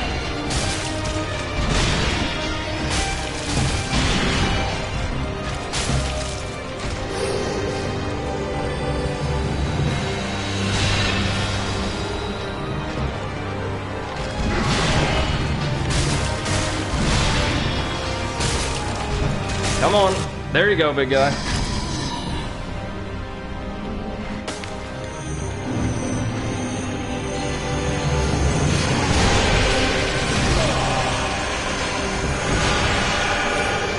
Oh, Christ. That's going to keep happening now.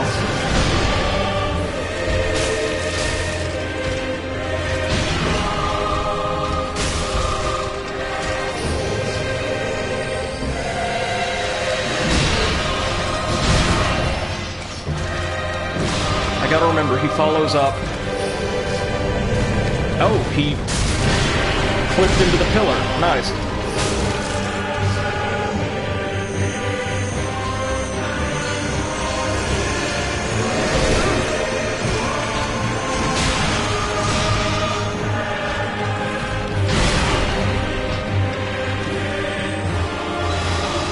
Lothric also has basically a lightning spear. But that's about it for now. Or I think that's about it completely. Oh, didn't see the telegraph, my bad.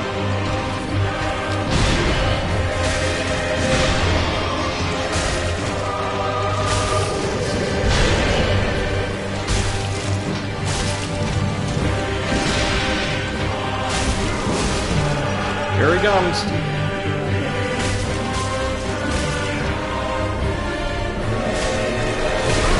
Alright. If by some infernal magic we can get him one more time, it's over.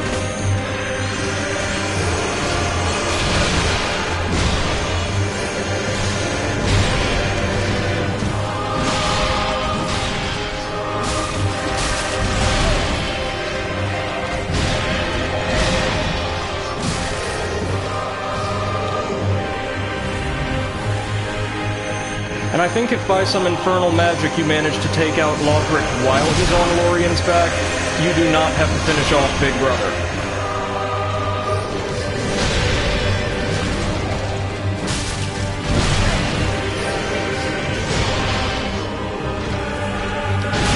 Oh god, this ain't gonna be it, but we're doing much better.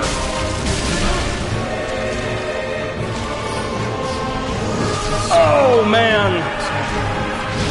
We had him, too. If I would have clipped Lothric 2 more times, it'd be done. Seth says, bring it on, but slowly and predictably. That's the way I like it. And also, add me on Switch when you have the time. I posted my code in your Discord. Yes, ma'am, will do.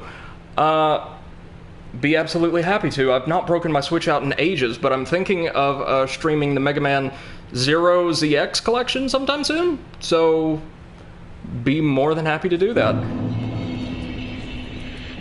Okay, Exit, give me one more shot, and if I don't do this, if I can't get this, then I will happily call you in to help me take these suckers out for, let's say 20 squats. Oh, right. Speaking of which, I still owe some for that attempt. Yeah. Really do need to get a camera or something. Not just that, but also so we can have that.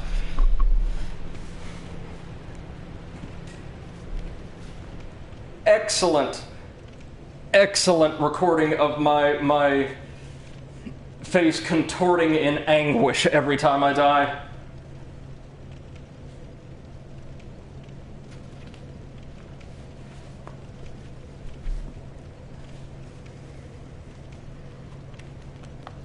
Seth says you're really getting into squatting. You guys have inspired me, and you know, I think it's fair play. I don't have, like, channel points that my viewers can use to torture me, but I might as well get in on the action somehow.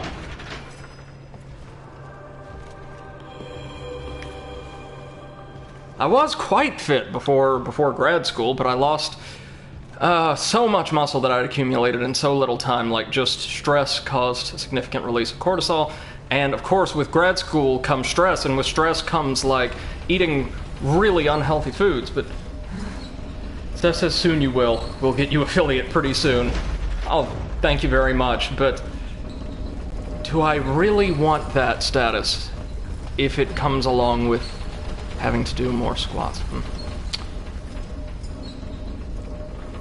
I mean, yeah, sure. I don't mind, but I'm honestly thrilled to have just the little audience and community that we do. I'm, again, incessantly grateful for all of you guys, and just glad you're here.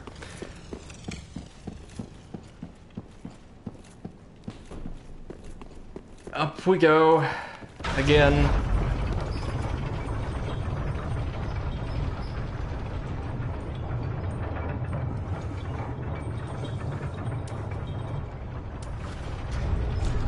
So the Pilgrim Butterflies don't have much more relevance in the lore until the second DLC, but something I can say about them is they are, and especially their role in the lore, is terribly reminiscent of the super boss from Dark Souls 2. Dark Souls 2 had kind of two super bosses, one of whom was a friendly character you had to provoke into attacking you, so why on earth would I ever do that?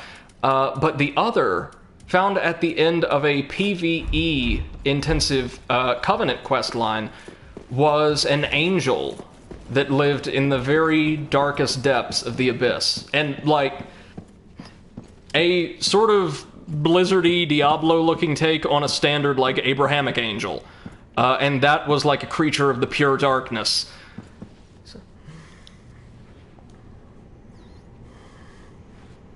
Exit says, I'm sorry, Brady, but you're gonna have to do it on your own. My dinner's ready. Not a problem, man.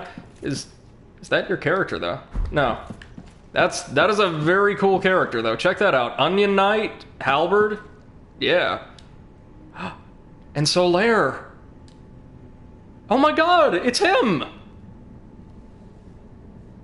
Like, this is a player in cosplay, but... Oh, I don't know, guys, should we go for it anyway, just so Solaire can show his stuff? I kinda want to. Seth says, Judas. Exit says, I think he's got the causal arrow there reversed. It should be food is greater than Brady, which, trust me, my self-control will attest is definitely true. Yeah, let's do it. I'm with Seth. Let's get him.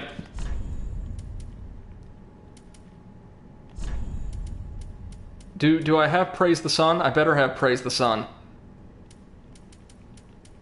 I've got Dark Moon.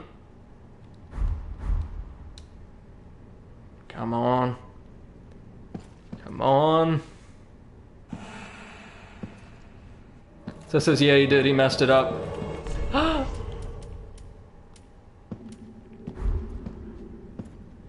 Is this what children feel when they go to Disneyland and see Mickey Mouse running around in costume?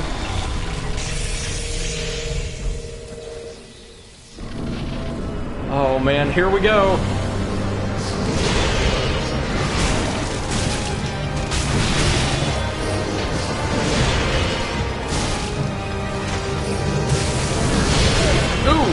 Man, that's a move he doesn't use all that often. He was like charging up. Uh-oh, Solaire! Solaire!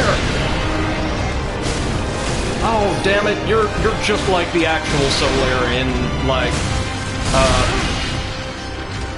well, when he was an NPC.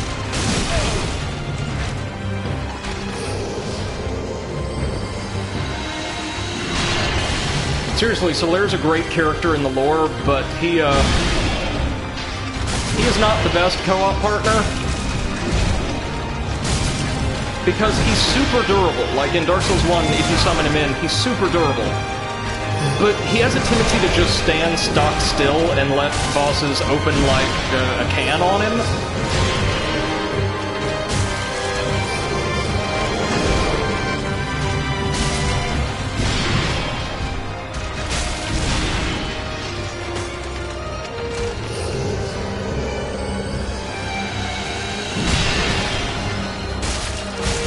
Now we've got to remember, in Phase 2, he follows that and, like, say, the plunging and diving attacks up. God almighty! That was like a 4-hit combo. Seth says, probably, but I doubt Mickey Mouse praises the sun, and wow, Solaire was useless. Yeah, and so am I, apparently. Jesus. That was rough. Well, you know what? If his summon sign's there again, though, I'll give him a chance to redeem himself. Seth says, yeah, he stun-locked you. Yeah, he did, which is really weird for this boss, because, I mean, yeah, Lorien's damage output is insane, and when Lothric teleports him around, it's really hard to get enough of a break to heal. Something tells me with the strength build, you guys had a much easier time with this. But most of Lorien's attacks are, at the most, 2-hit combos. A strength build probably would have the range necessary as well to just kind of scrape Lothric right off of his brother's back. Like I said, there's certain fights that a dex build makes easier, like I would still contend the Boreal Dancer and Pontiff Sulivan. There's certain fights that a strength build would make a lot easier. This is one that I think a strength build would make far more manageable. Because also just having that increased durability associated with heavier armor would probably make a huge difference. Seth says, tell him he should stop writing his brother because incest is not okay. Well, I mean, no, it's not, but poor Lothric looks like he can't do anything at all. If you notice as well, it looks like when Lothric just... More lore I'm picking out as we go through this. It looks like Lothric can't stand either, right? He, like, never takes to his feet. Hey, Potato, how's it going? Welcome to the stream. Glad you're here, man. Potato says it's fun for the whole family. Guys, you know I'm from the South. Do you have any idea how many jokes I'm having to, like, just not unleash with right now because I know I'm better than that? Do you have any idea?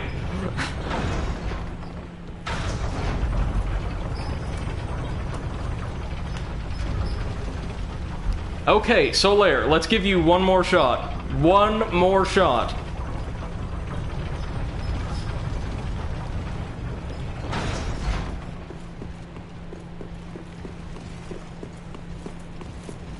Potato says, doing fine, how are you? Quite well, thank you. It's my day off, so I'm trying to get as much time in on stream as I possibly can. Having a good time taking on this really tough fight, even though it's one of the hardest in the game, in my opinion, it's one of my favorites as well. We'll call in Hamela. Let's do it. Seth says, "Oh, right, you're not better than that. Come on, entertain us." Unable to summon Phantom. Okay, then McGee. McGee, sure, with the Winged Knight helm. Unable to summon Phantom. Others have beaten us to them. I see how it is, Dark Souls.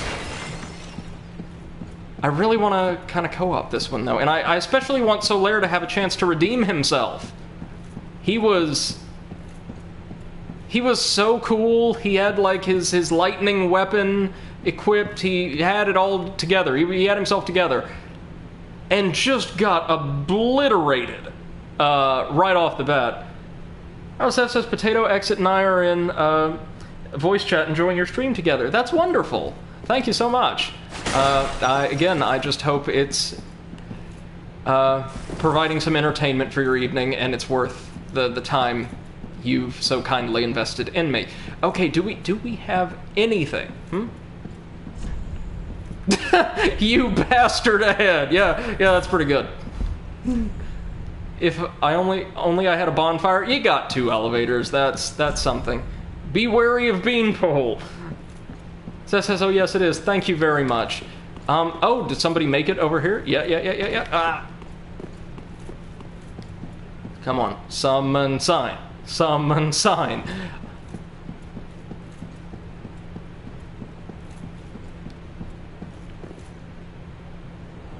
It's just a breathtaking vista, isn't it? I mean, we've got more embers. We can give it up to one more shot. Oh god, this is a bad idea, but I am the king of bad ideas. Let's do it. Well, hold on. Let's see how Brother Lorien likes. Seth says maybe we should make Exit eat faster. No, it's all right. If there's one thing my upbringing has taught me, it's that you never attempt to detract from the enjoyment or the entertainment value of food. That is a crime.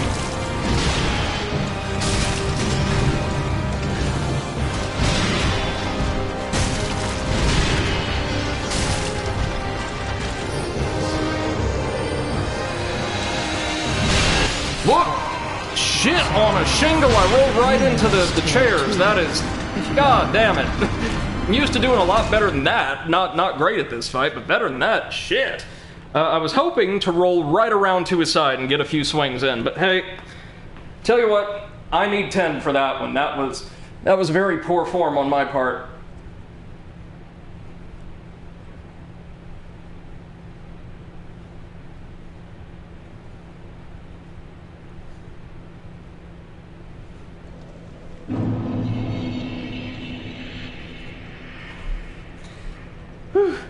That says shit on a shingle. Yeah, no, it's both a colloquialism and it's also like a popular name, I want to say for military jargon, for a certain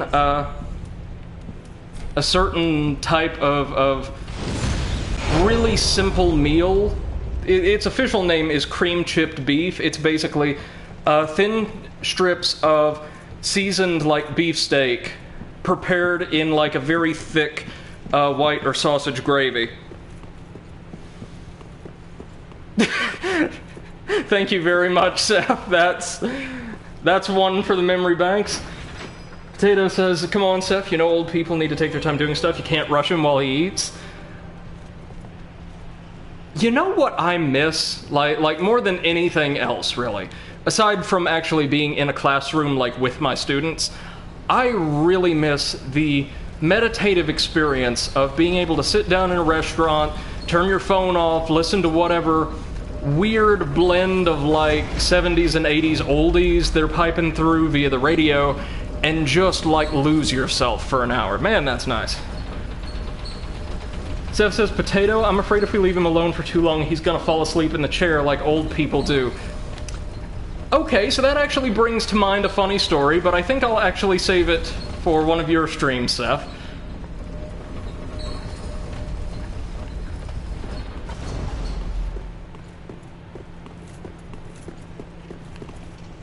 Speaking of, are we still thinking of continuing on Friday?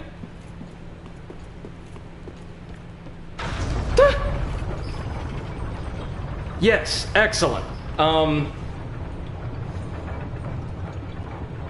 Thank you for the encouragement. I do believe I can do this. Especially if we got Solaire again. I mean, look, he doesn't have to do any damage. If he could just, like, run around and pelt Lorien with lightning spears or something to keep him distracted, I'm good. Now, there's some rare boss fights in this series that are actually made harder, in my opinion, with multiple players attempting it at once. In that, well, like the big beasts, for instance, with these crazy cleaves and great horizontal coverage, they can actually be much, much harder. Alright.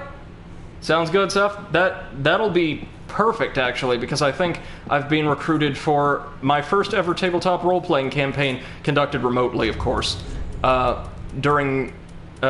is probably going to have its inaugural session on Friday as well. So that's perfect for me, actually.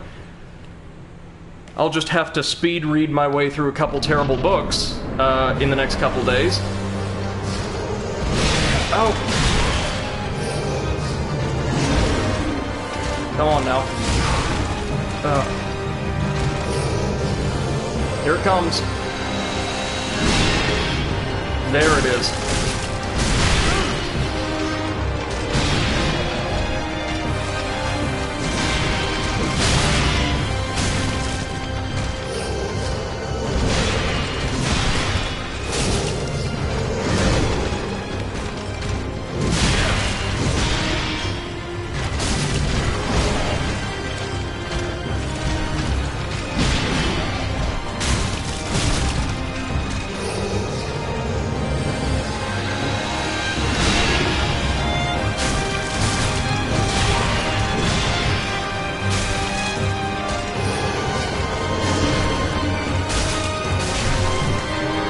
Did I just open him up for... what the hell? You can do that? Oh, thank you very much, Seth. Hopefully we'll do better there than I am here. Wow, okay. Wait, can you... You can't parry him, can you? Oh, dear brother. Man, if you can...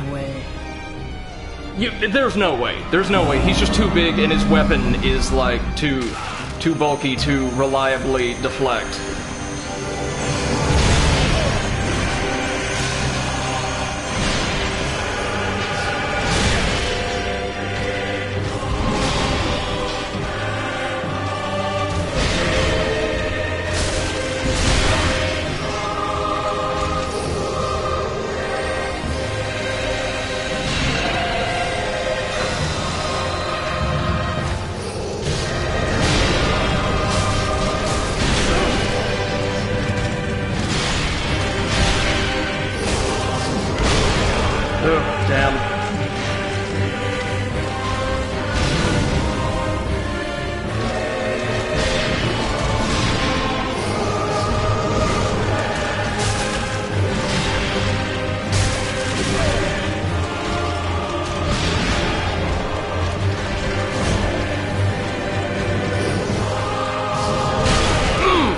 Missed the telegraph.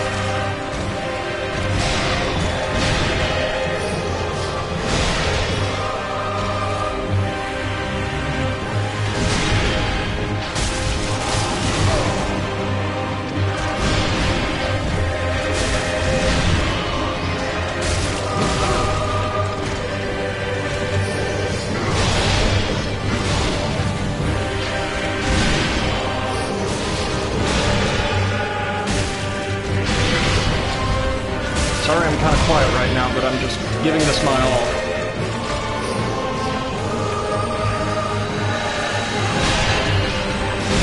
Oh, forgot about the follow-up.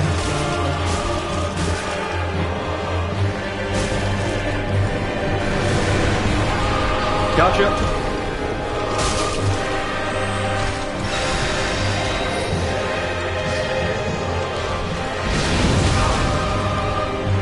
I think I got you.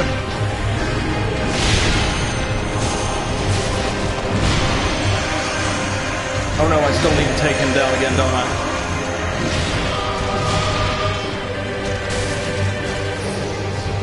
Uh-oh.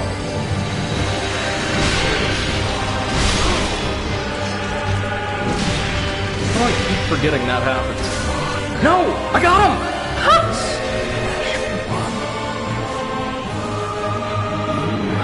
Well, farewell, princes. You gave me the best fight of the entire game, so thanks a lot. And good night.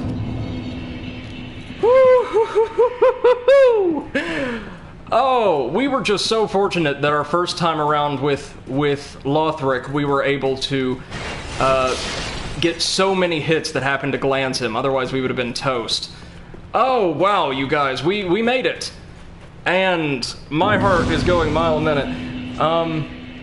Exit says, if you don't get him this time, I'll come to help. Thanks a lot, man. We got it just in time. But Seth says, our heroes returned. Please be more useful than Solaire. Yeah, poor Solaire. I am now better than Solaire, officially, in canon. Well, hey, Dark Souls community. Dark Souls community. Hey, where are the memes about me? Where's my Funko Pop? Where's my amiibo? Huh?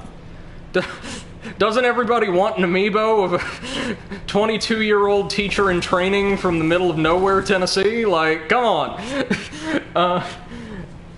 Thank you guys. I appreciate the praise. Really appreciate it. Oh, we made it. So real quick, let's check out our lore. We got their soul. Technically both of their souls. The two princes rejected their duty to become Lords of Cinder and settled down far, far away to watch the fire fade from a distance. A curse makes their souls nearly inseparable. And the Cinders of Lothric, who actually has a very, fair, perfectly normal-looking face, despite, the rest of his features. You would expect him to be this kind of gaunt, skeletal creature, but he looks almost like one of the Thumerians from Bloodborne, doesn't he? The Lothric bloodline was obsessed with creating a worthy heir, and when this proved impossible, resorted to unspeakable means. Suffice it to say, the path to linking the fire is a cursed one indeed. So, Seth, funny thing you were talking about incest? I mean, there's nothing concrete in the lore to confirm that, but given that Lothric was gravely ill at birth and never was able to, function, normally, more or less, and the fact that, his ancestors were obsessed with creating a perfect heir and distilling their bloodline, and given everything we know about, the efforts to create quote-unquote ideal heirs in, say, medieval and early modern Europe, well... says Brady amiibo. I mean, I would buy one. Real quick, before we cut the stream for the afternoon and let me get a couple things done around the house and you guys go on about your evening. We'll be back in maybe 2.5 to 3 hours, no worries. We want to turn in some Lord Souls. Seth says I'd buy one too. Here's the thing. It would not actually improve your experience in any game you used it with. You would actually be automatically inserted into a variant of the same session at a higher difficulty level, and the speakers, out of a little speaker at the base of the figurine, it would just constantly spout about how bullshit the game is and how poorly designed it is. That's the functionality you would get with the Brady amiibo. So from the Dragon Slayer's armor, we get either the Great Axe or this really cool looking Great Shield. Melted iron shield that once formed part of the Dragon Slayer armor. The shield offers high protection to lightning, which the Dragon Slayer commanded as his own, and its skill has faint echoes of the Dragon Slayer's own fighting style. Or we could get the Great Axe. Thickly imbued with the power of lightning, use skill to draw upon the techniques used to slay the archdragons. Yeah, so we get its special charge attack going for that. With Osiris' soul, we get the White Dragon Breath, which is just Seath the Scaleless's basically one attack from... Oh god, it even says it! Jeez. Crystal Breath of Seath the Scaleless. Crystal Breath has piercing qualities. Seath's research seemed to strike a chord with old Big Hat, who, in his mad, disrobed state, made divine works such as this his own. Osiris was no doubt edified by this. So they gotta tell you that, like, Big Hat was naked when you found him at the end of his quest line. None of the other lore surrounding that whole character or their country or any of that made it in. That's the one bit we need to make sure you know. But you can also get... ta-ta! The Moonlight Greatsword. Yes, friends, it's back again. Much easier to earn in this game than it was in Bloodborne. Legendary weapon associated with Seath the Pale Drake. Charge its strong attack to its limit to unleash a moonlight wave. Osiris, the consumed king, was infatuated with the search for moonlight, but in the end, it never revealed itself to him. Moonlight Greatsword. And from the Twin Princes, we can get Lorien's Greatsword. Cast in smoldering molten steel and stained black. Before Lorien embraced his brother's curse, he was a knight who single-handedly slayed the demon prince, but the victory eternally scorched his sword with flame. One moment, I'm having to respond to a text.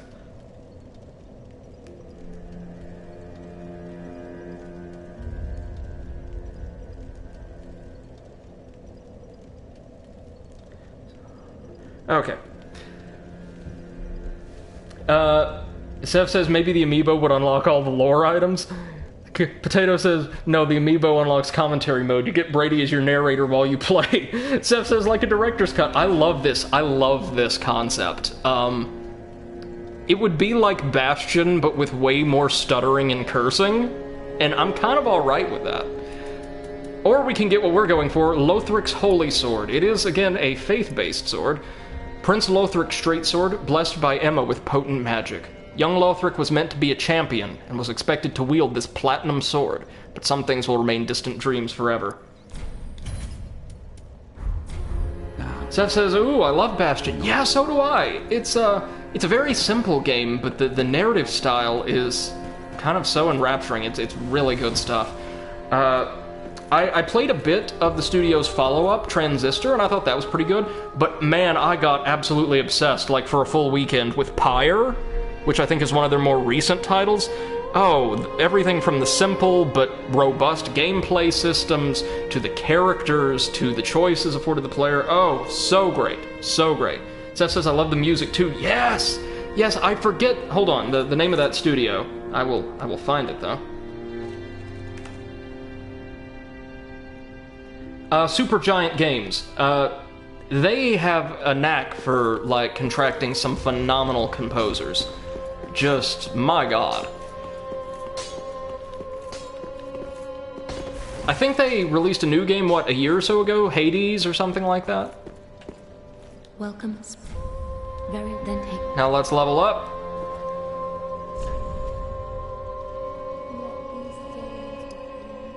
Seth quotes, I dig a hole, you build a wall. One day that wall is gonna fall. Yeah, no, it's... God, Bastion. I might need to play that on stream sometime soon. It's a sufficiently short game that we could get through it probably in an afternoon, but it's a really good game. I'm thinking...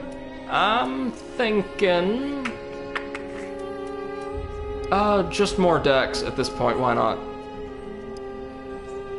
Zia's song, that's right. Farewell, Ashen Maiden. Okay. So, ladies and gents, we are nearly done with Dark Souls 3. We are closer to the end than we are the beginning at this point. Here's what we've got left. We've got one super boss in the Untended Graves, who was the hardest fight for me in my initial playthrough. I'm not looking forward to that at all, to be honest. We've got a super boss I've never fought before at the end of Archdragon Peak. And we've got what we're going to be taking on in just a couple hours, the Painted World of Ariandel, which is definitely not the Painted World of Ariamis from the first game, with, like, just the serial numbers filed off. It's definitely its own thing, totally not a rehash of something we've seen before. Okay, but until then, ladies and gentlemen, we are going to take a protracted break until maybe 4 o'clock my time, which should be, oh goodness gracious, probably 23 CET. And at that point, we will resume right where we left off and hopefully make it through this wonderful snow-covered landscape together. If we don't beat the DLC today, we are going to get damn close. This one is not very long at all. So I do hope you'll join me for that. Until then, ladies and gentlemen, whether you've been catching us live here on Twitch or you're watching this after the fact as a VOD on YouTube, I want to let you know how very much I appreciate you sharing your time and yourselves with us this afternoon. It has been a pleasure. I hope you enjoyed this content. Feel free to drop down into our Discord, a permanent link to which can be found at the bottom of my Twitch page's description, if you would like to stay up to date on our streaming schedule and join a like-minded community of passionate video game enthusiasts. Until next time, which will be quite soon, have a wonderful day, ladies and gentlemen. Bye-bye.